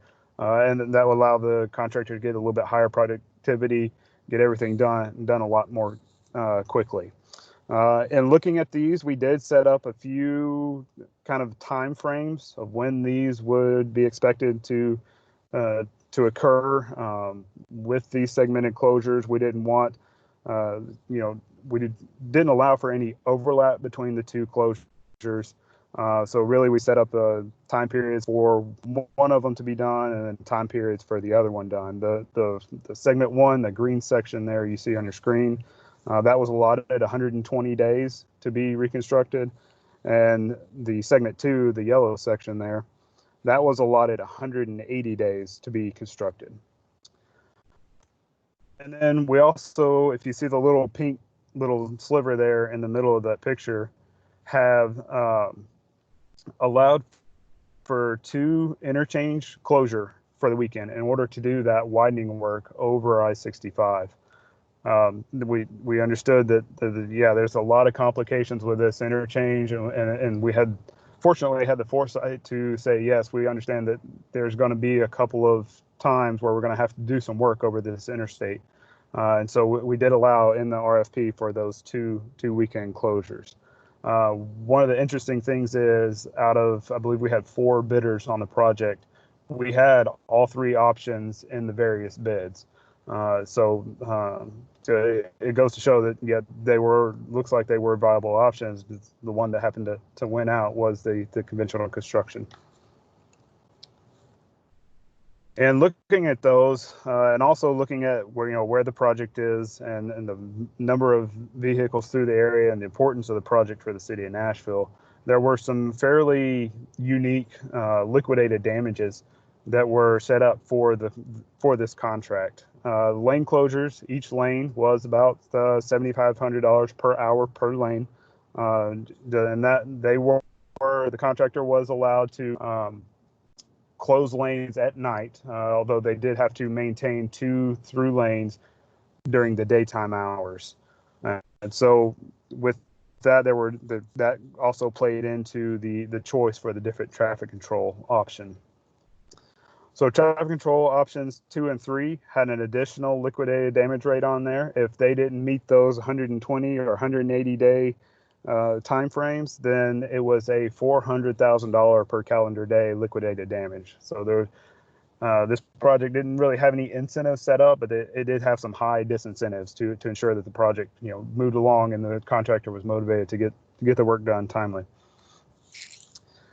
And then the project completion date also had some, let's see if I can get going back up here.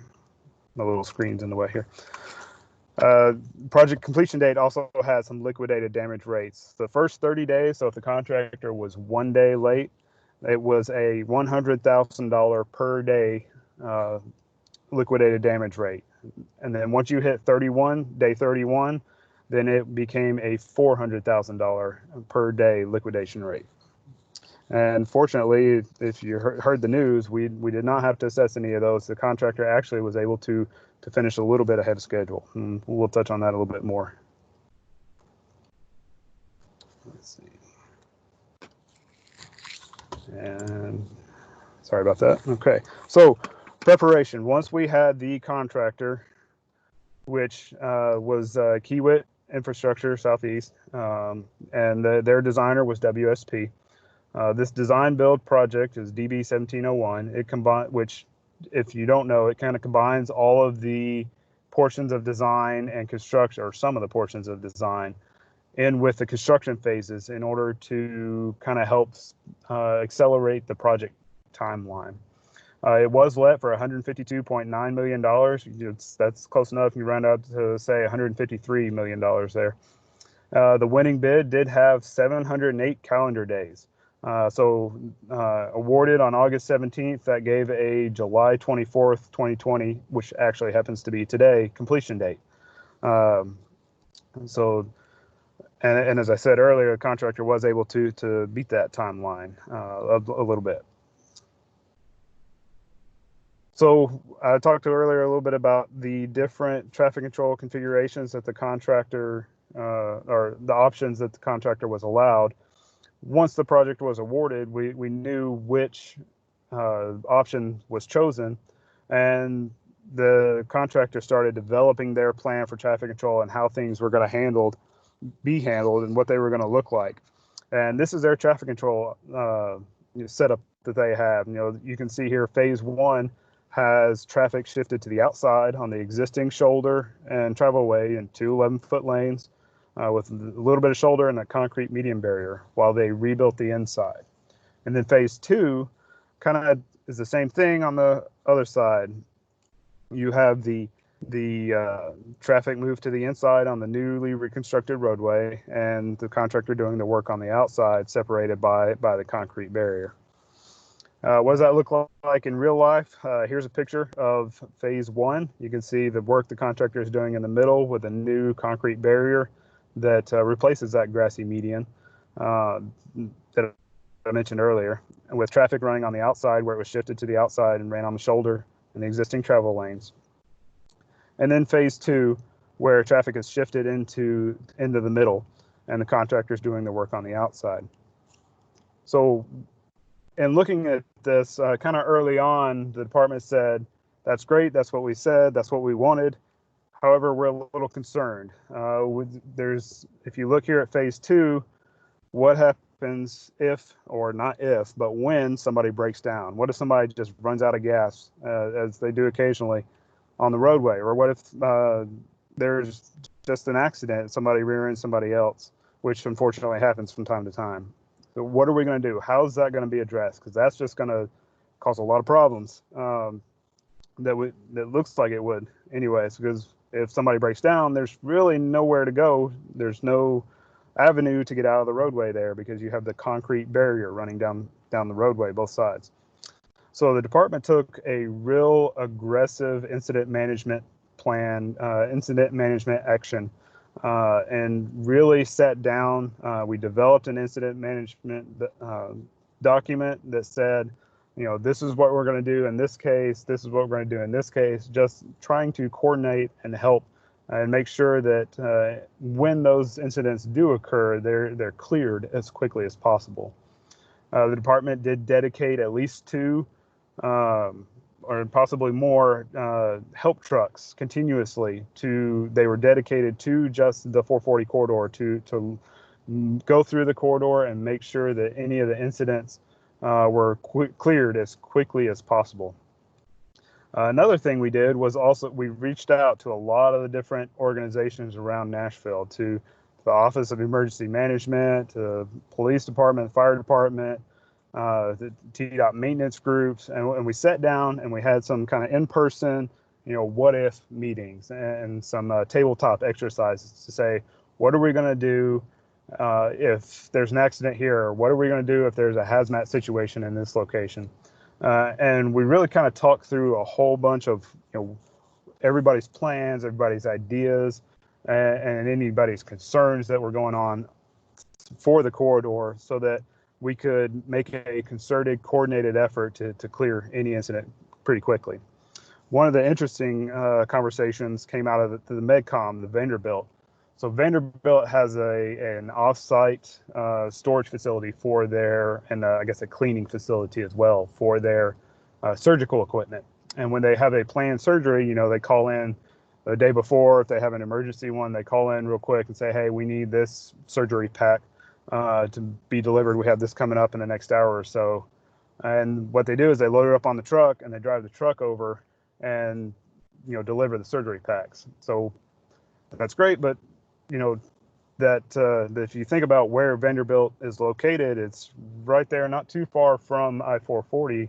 And just so happens that I-440 there between I-40 and Murphy Road is the main delivery route for that service. So we were really able to talk through their concerns, what they had, able to open a line of communication and a channel there to allow for communication with them, say, hey, these are the times when we expect this ramp to be closed, and so that you can plan ahead and have alternate routes to make those deliveries. So that was very useful. It was very helpful in determining the different conflicts between what's going to happen if an incident does occur. Another thing that we kind of looked at, you can see here, these are the different traffic phasing switches that the contractor instilled. One of the things that you see around here is there's a lot of residents through the area. Well, there's also some adjacent corridors kind of through the same area as well.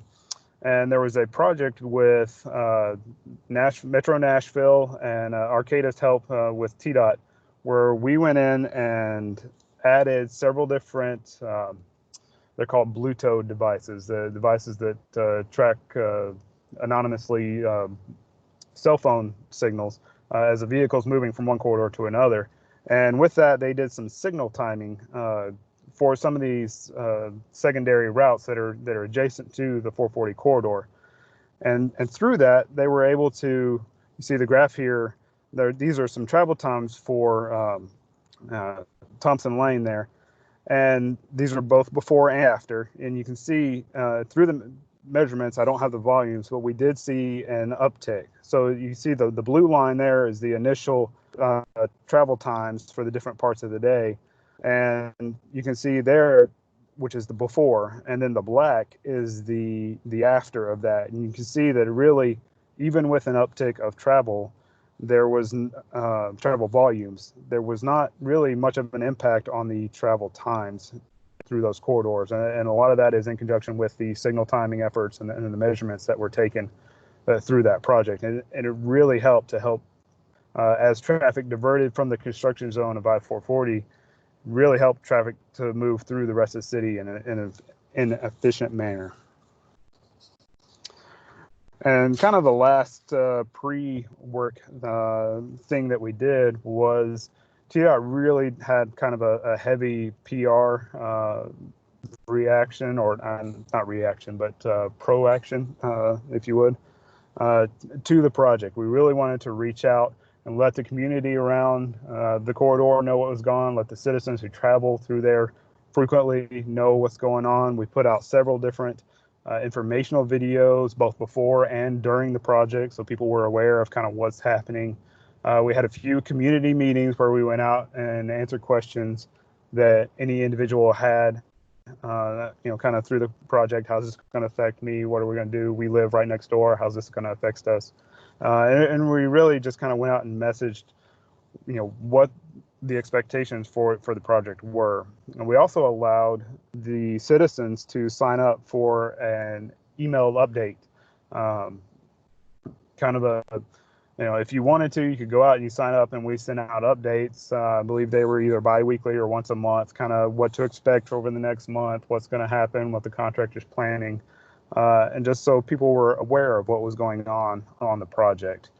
And then finally, we had a project website that was kept up to date through the life of the project that just kind of had some highlights of the upcoming schedule, again, to help inform not just the residents right there around the corridor, but also around the Middle Tennessee area.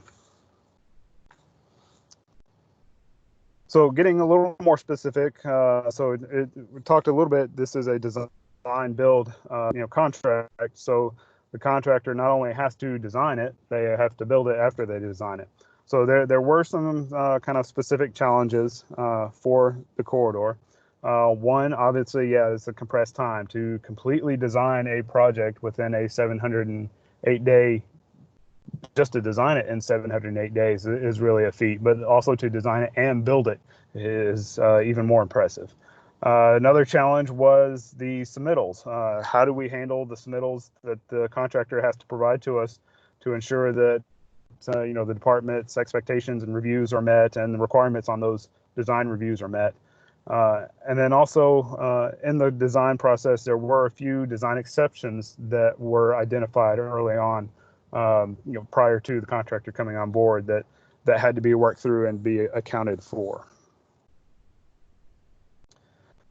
So in looking at the project, the design builder divided up the contract into, or the roadway, into kind of 4/5 different main design segments. You can see here the yellow segment on the west end is that would be segment 1. That's a non-widening section. That one already had 3 lanes through it.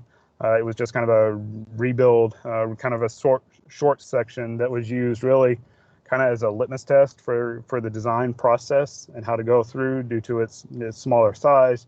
It could be submitted quicker. It could be reviewed maybe a little bit faster, and just really kind of let's get the process down before we start getting into the nitty gritty of the big sections that are coming up. Segment 2 would be kind of the green section on the east side. Again, that was a non-winding section. It already had the 3 lanes through most of that section. And also it was only the westbound side of that area was being rebuilt. The eastbound side of that had been recently rebuilt a few years ago. So it was not reconstruction during the project. And then segment 3 would be your blue section there. That is a full widening reconstruction section. And then segment 4 would be the orange section. They did look at they kind of pulled out of the orange section, out of segment 4, they pulled out the I-65 bridge due to its complicated design nature for the bridge itself. It took a little bit longer. So they were able to break the corridor down into these different segments and do the design kind of in a phased approach, so to speak. Looking here, this is kind of the design schedule. It's a bit overwhelming. In addition to those 5 segments, you can see those at the bottom here of the chart. Those are the 5 main reconstruction segments. There were also several other segments. They had some early work segments. They were those ramp queue projects that I mentioned earlier. They were further along, kind of already developed a little bit. The contractor just finalized those designs, so they were able to get out and get to that work a little bit quicker. There was an ITS fiber relocation. So there was a main backbone fiber for the TDOT ITS system that ran right down that grass median of the corridor, and that had to be relocated. So that was one of the early works items that was done in order to make the median available to be reconstructed. And then the contractor chose to do some of the noise wall and some of the lighting early on in order to help clear up and open up the work in the corridor. So you can see here kind of the right-of-way section in design build for TDOT. We call those definitive design plans. You see the time frames. Early October, they started being submitted, and they were pretty much through kind of that right-of-way phase of plans by December. And then looking into the construction side, if you jump over there on the right side, we call those RFC, or ready for construction plans. And that would be your typical construction plan set. And so we would go through and we would do the typical construction field reviews. They would develop those. Those kind of, the main project ones kind of came in early January. So you're looking from August to early January of developing design plans for several of these sections, complete full sets of design plans, and then being finalized by April of that year. So it was really kind of a tight, quick turnaround. You can see here there's a lot of different submittals. These are just the plan submittals. Another challenge that the department faced was, well, how do we track these submittals? How do we make sure that we're meeting the time frames? And fortunately, right before kind of this project started, the department had undertaken the task of looking for a plans collaboration tool, and the department settled on the plan grid to use for that, to meet that need. So under the contract, the TDOT has a 10 business day review period. So all of those, anytime a design submittal is submitted to the department and we do our reviews for concurrence, we have a 10-day turnaround period. We also, with that, we only allowed 2 submittals at a time to help from being overwhelmed with too many submittals at once. If you think about a 7.6 mile long corridor set of design plans, those can be pretty hefty set of plans there. So PlanGrid was utilized to kind of help track those submittals and make sure that we were meeting those dates, that we were able to communicate with the different team members at different times to ensure that those dates were being met, those requirements were being met, to help expedite and move the project along. This is kind of a snapshot you see here at the bottom of the screen of the submittal part of PlanGrid.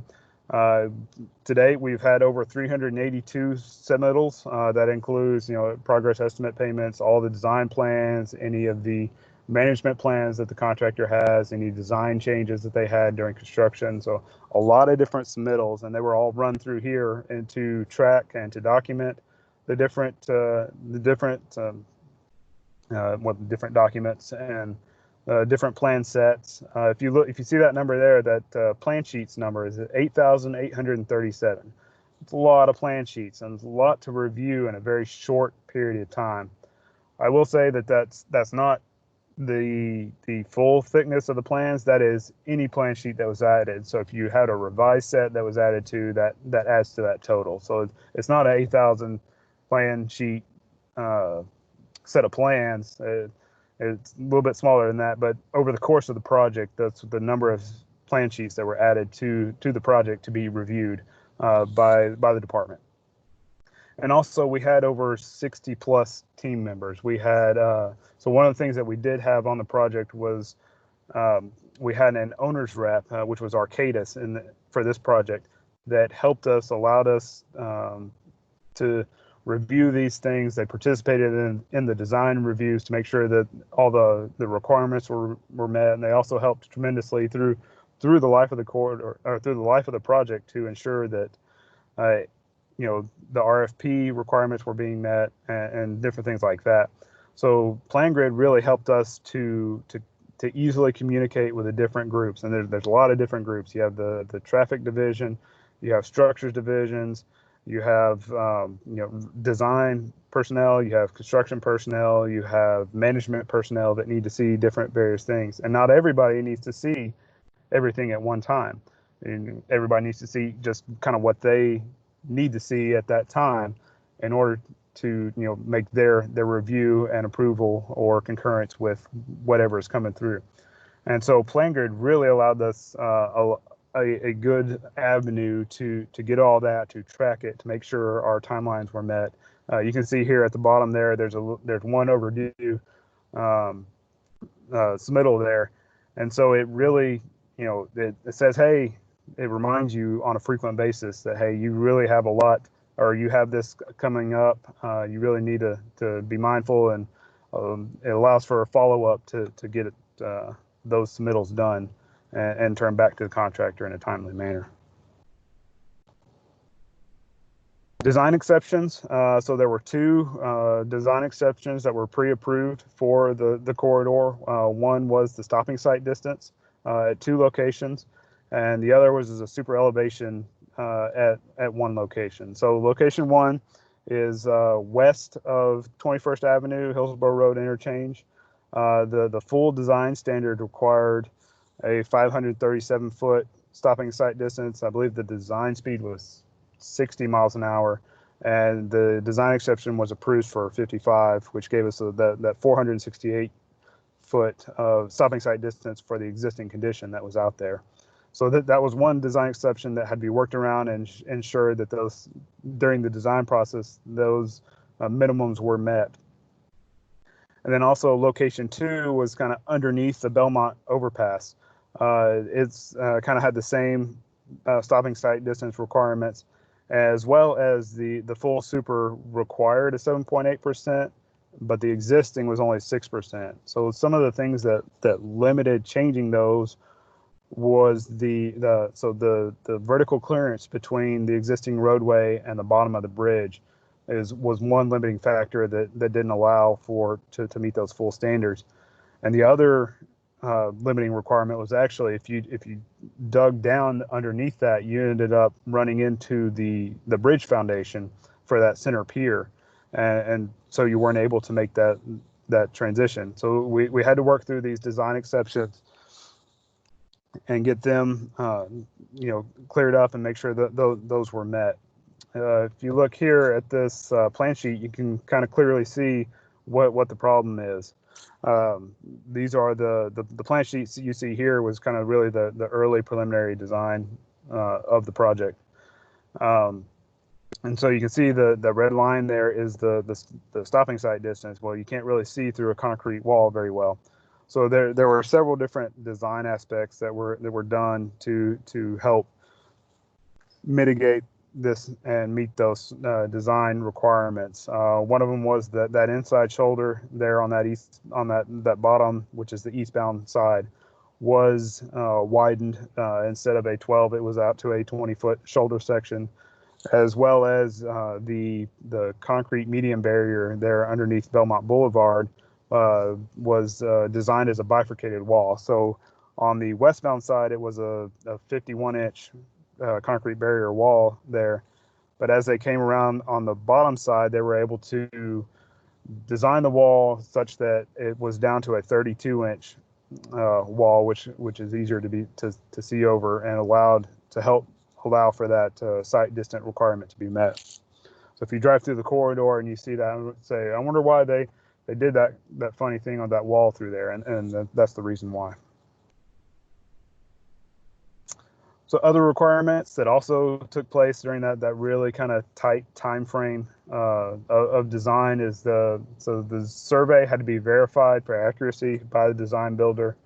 Any right-of-way had to be accounted for, which fortunately for this project, the roadway was constructed entirely within existing right-of-way. We did have a few railroad easement and railroad coordination processes to step through in order to ensure that those easements were, all the requirements for those were met. Utility coordination, there were a few minor conflicts. The one major one that was encountered was there was an overhead power line that ran over top of the I-65, the bridge over I-65.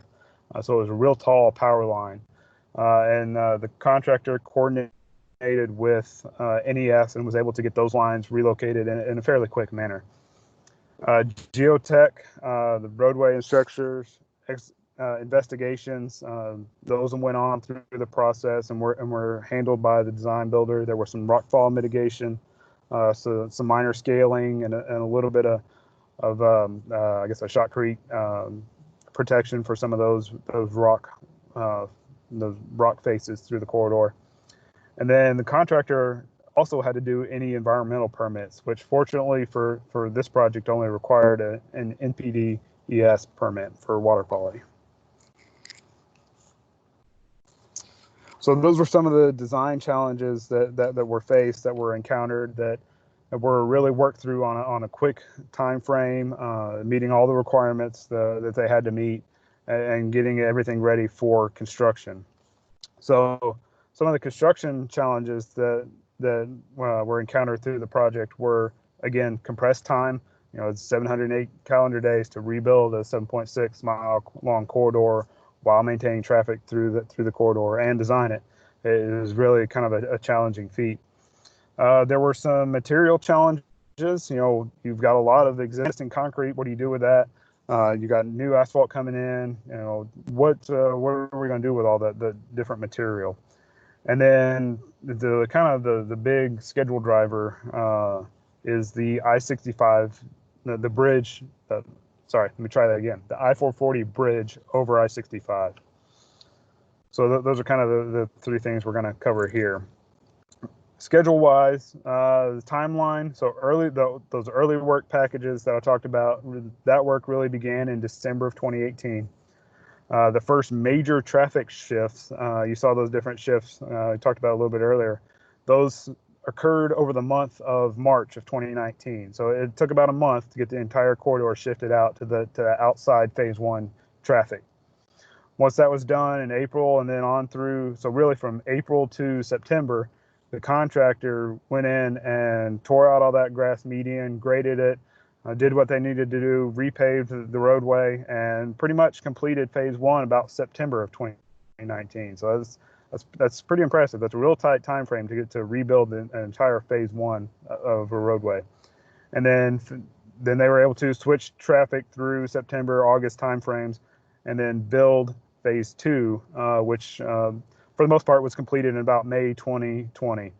And then I did not update this slide. The project completion date was expected to be July 2nd, and they really were, but their substantial date was July 9th, I believe, of 2020 was their substantial date for substantial completion of the project, which is a few weeks ahead of their July 24th contract requirement. If you look here at the bottom, you can see kind of a breakdown of the design. You see the design and submittals and all that kind of really occurring in late 2018, early 2019, and then below that you see the kind of the two different construction phases in 2019 and 2020.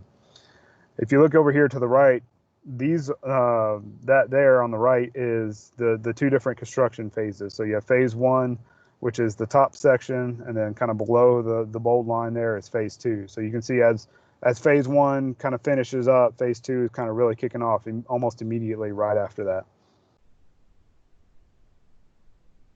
So one of the tools the department used, or I'm sorry, not the department, the contractor used in order to kind of track and to schedule the work was they used a block organization system. You can see here in the picture, the contractor broke down the corridor into different blocks, kind of based on the work or significant cutoff points between two different areas. And this really allowed for the contractor to effectively and efficiently communicate. They could provide this block map to any of their suppliers or their truckers, and they say, we need this on block 7 on this date. And so they could look at the map and say, okay, that's where this is.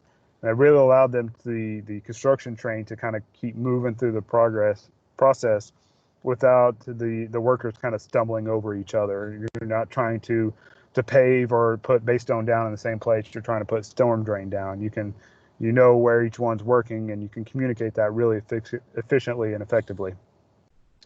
Looking at the schedule there, kind of down below it, that is the phase one schedule that they have working down through there. And if you kind of broke those out into a single individual block, you can see that they really took the time to break down the activity into pretty detailed.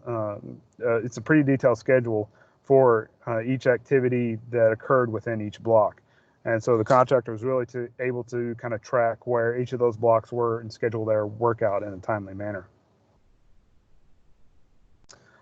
So another thing that you need for a quick project is the forces. The contractor really had a lot of forces, a lot of different personnel on the project in order to build it, because it really, everybody had to. And that also goes to show the amount of scheduling and coordination that went into the effort that went into the project. You can see here over on the right hand side a list of all the subcontractors that were used on the project.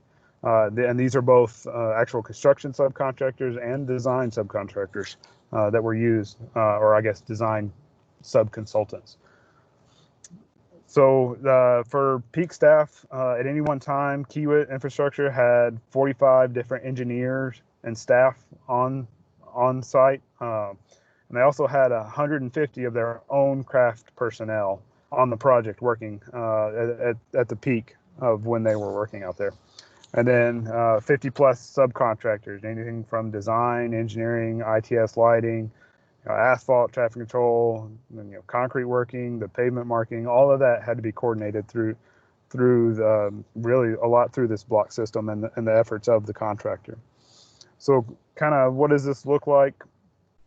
Here is a picture of these are Kiewit's direct man hours, their projected graph. This was a picture of it early on in the project. I don't have a one of the end of the project, but I will say they followed this graph fairly close. So you can see all the different the different peak or the peak of work that really occurred over the middle and the summer of 2019 to get all that phase one work completed as timely as possible.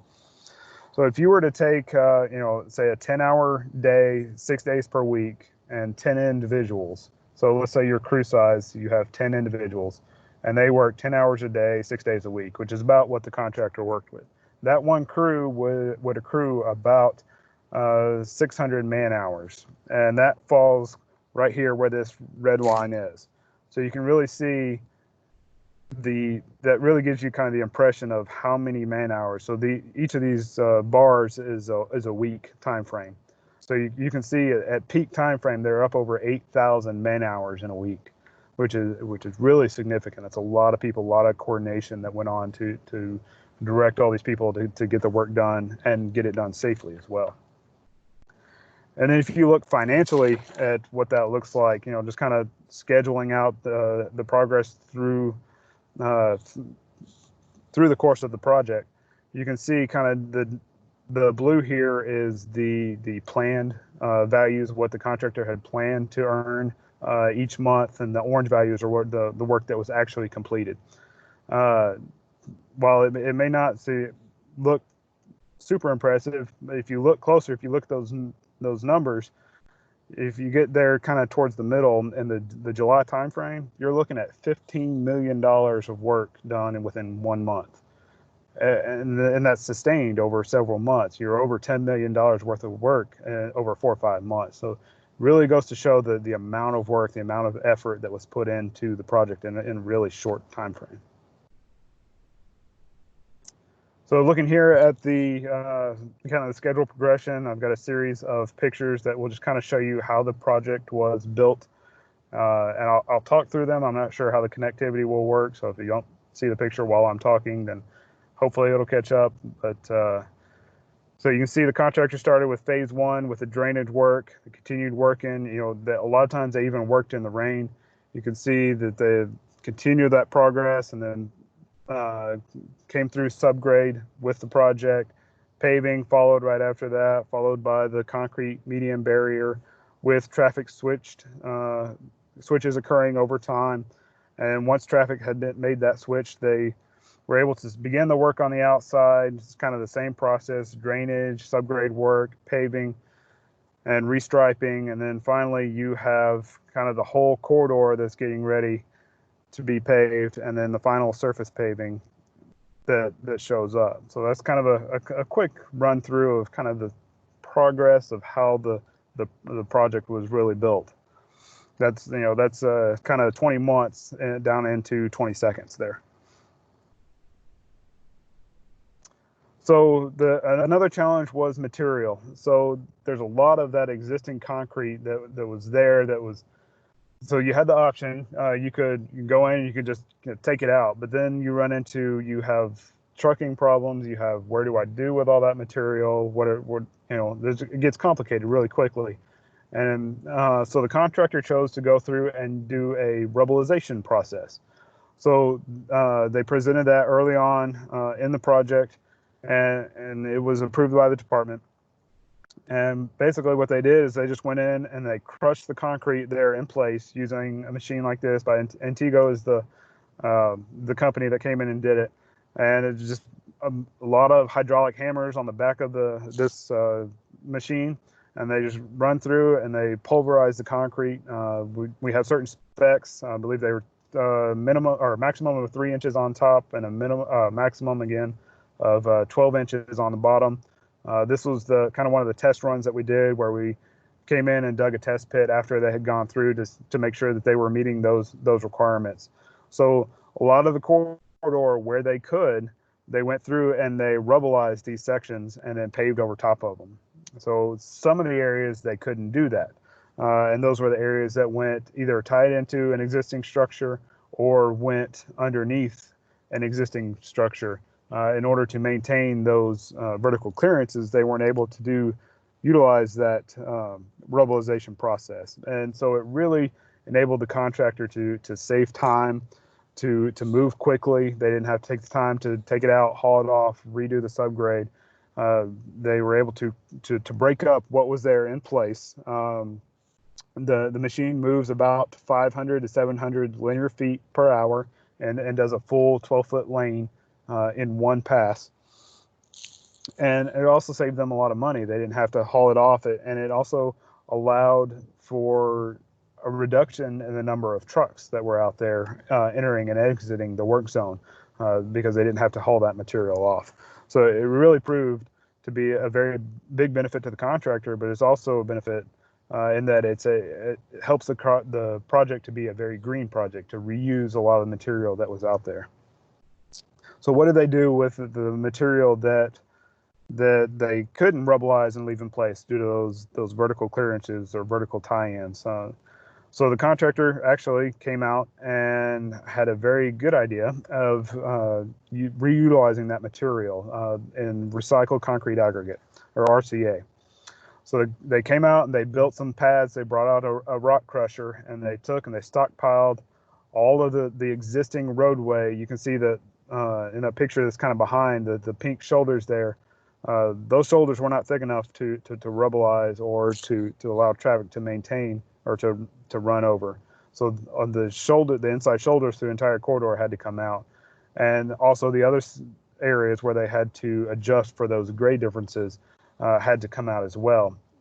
So the contractor took all that material, stockpiled it up, ran it through the crusher, and created new aggregate base. They were still required to meet the gradations that we typically are.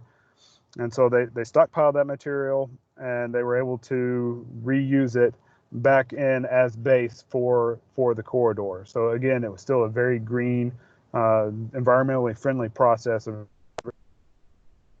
reused material back. So if you drove through the corridor while it was under construction, you saw those large mountains of material.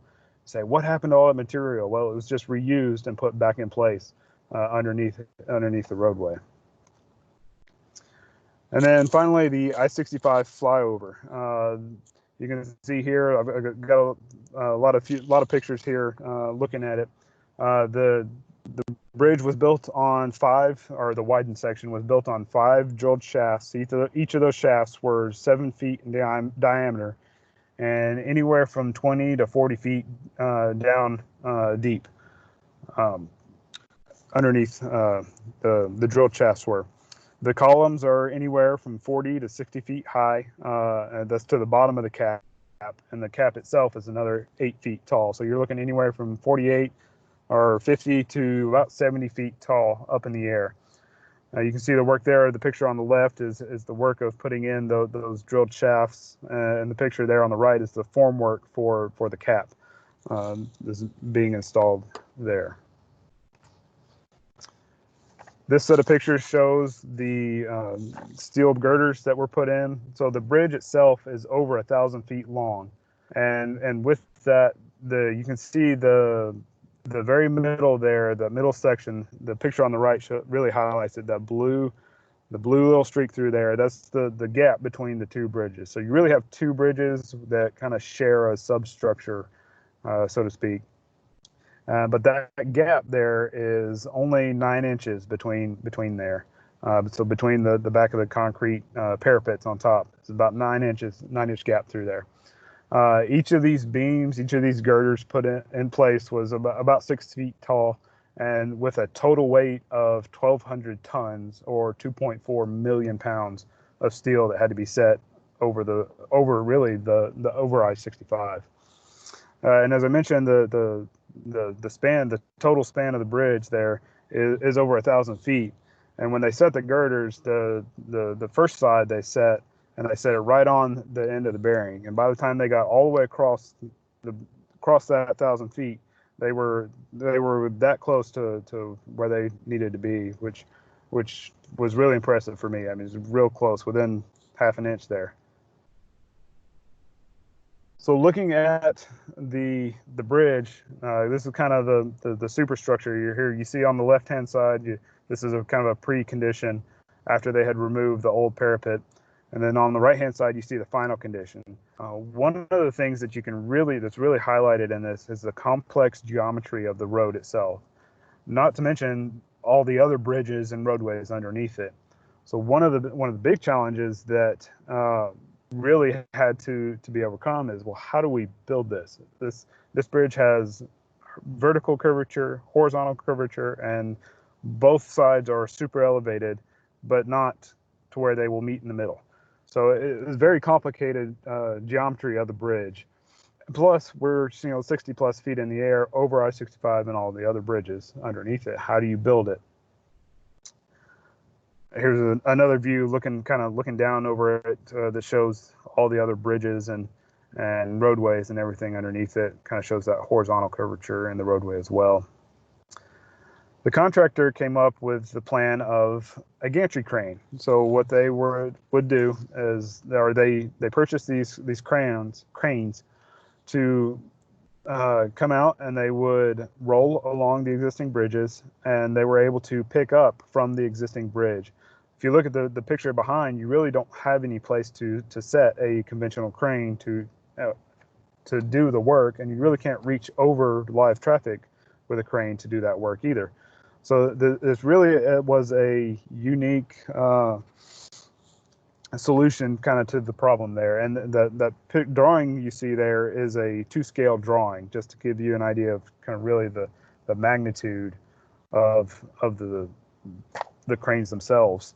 So that they had 2 of them. They were able to pick up the beams in tandem and travel along the existing bridges and set them right down in place where they needed to be. Each of these gantry cranes is about 40 feet tall and 60 feet wide. So they were able to fit just right over across those bridges and move back and forth effectively and efficiently. Each has a lifting capacity of 100 tons and can move about 5 miles an hour at its top speed. I don't think it ever moved that fast, but it had the ability to. And one other kind of cool aspect is each of those tires, so each gantry crane had 4 tires, so there's 8 tires there total. Each one of those tires was individually steerable, so they had complete control over the crane about where it went, how fast it went, and just making sure that everything was safe and put in place efficiently as they were moving along. The longest set of girders that they put in place was 312 feet long, and the heaviest one, which I believe was a different one, was over 197 kips. So over 197,000 pounds placed at one time. And these were placed, so these heavier picks, longer picks, were placed over one of those weekend closures that I talked about earlier. So that these heavy these movements were not occurring over live traffic beneath them. So you can see here, this is kind of one final picture of those gantry cranes in that system and setting those beams. I do want to say that there was a lot of coordination effort that went into those weekend closures, a lot of effort by Metro PD and their forces, and a lot of communication with the contractor and the public. And fortunately, those weekends went very well. It's something we really hadn't looked at doing before, shutting down an entire interchange over the course of an entire weekend. But they really went well. The contractor performed the work, executed their plan very well, and everything turned out extremely well over the course of those weekends. There's more project information if you go to the website here. Below, there's a whole lot of videos that unfortunately don't share well or show well over the connection here. So if you want to see some of those videos, they're there at this website, and there's just a lot of other information there to see as well. And with that note, thank you for listening and joining, and I'll be happy to answer any questions. And thank you very much, Clayton. Do we have any questions? We can either go ahead. I had a question for you there, Clayton. I noticed that in some areas of 440, you do have a median in between your concrete barrier walls. I was wondering, is that for your visibility, or what was that for? So some of those, yeah, there's two different sections there that have where the concrete barrier is separated, and those are in those non-widening sections. So they're kind of on the two ends. One is on the west end, kind of right as you get on the corridor there in the middle. That's in the section where the roadway already had the 3 through lanes in it, and so we weren't widening any in that area, but we still wanted to provide the protection of a concrete median barrier. So that's why you see that there. And it's kind of the same thing on the east end. There's the section basically from Nolensville Road to I-24. The eastbound side was previously reconstructed under another project not too long ago, and so it's still in really good condition, but the other side needed to be reconstructed but didn't necessarily need the widening, so that there's still left that kind of that area between there that we wanted to protect with those concrete barriers. Okay, all right, thanks, Clayton. Sure.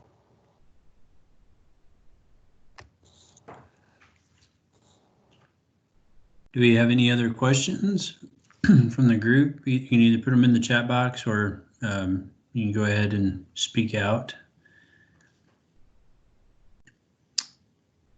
I know, was this considered a CMGC project, Clayton? So no, this is actually a design build project. So CMGC is a little bit different process, but so this was a design build. All right. And we had the Memphis project here. That was a CMGC project, and Kiewit was the contractor on that. And it was extremely, we were able to sit in the parking lots of the shopping centers and watch the cranes and stuff when they were sliding the rail bridges in place. It was pretty amazing process to watch. It is. Our biggest issue now is that everybody thinks that we can build everything that way. So we're having a lot of fun with some of our business community about the length of construction projects at times. Well, I'm not seeing any other questions. I do have a question regarding the environmental process when you guys follow this procedure. Do you get all the environmental approvals in place prior? You have a corridor set out, and in this case, you didn't really have to purchase right away, so I guess that makes it a little easier. But you get all the environmental things checked off before you actually initiate the request for the request for proposals to pull in the contractor with the design group. So we do go through an initial NEPA process based on our preliminary design of what that is, and so we have an approved NEPA document before we even release the RFP out. But one thing but that's kind of the extent of what the department does prior to. Beyond that, if the contractor, they decide to change their design, and it goes outside of that NEPA boundary, they are responsible to go through the reevaluation process and get that NEPA document reevaluated. And they are also responsible for any like water quality permits or anything like that. The contractor is responsible for going through and procuring those. The department does kind of help out a little bit and then help facilitate some of the conversations that need to happen, but it really is the contractor's responsibility after they're awarded. Thank you. And one other question would be about the right-of-way. If right-of-way was required as part of this project, do you think this process would still be able to fit and allow right-of-way to go through the Uniform Act? It does. We're required to meet all those laws and regulations. So It's really the contractor's responsibility to bid that into their timeframes when they submit. So this contract is an A+B contract. It's the cost plus time aspect of it, and that B value is really kind of where the contractor bids in the time to go through that process to make sure that it's their responsibility to make sure they meet all those requirements. With the department has kind of checks in there as they go through that process. Gotcha. All right. Well, I don't see any other questions popping up. Really, thank you, Clayton, for going over that. That's a massive project, and it's a massive undertaking to have all that coordinated and to try to share that with a group through a presentation, especially in this manner, is a pretty amazing feat in itself.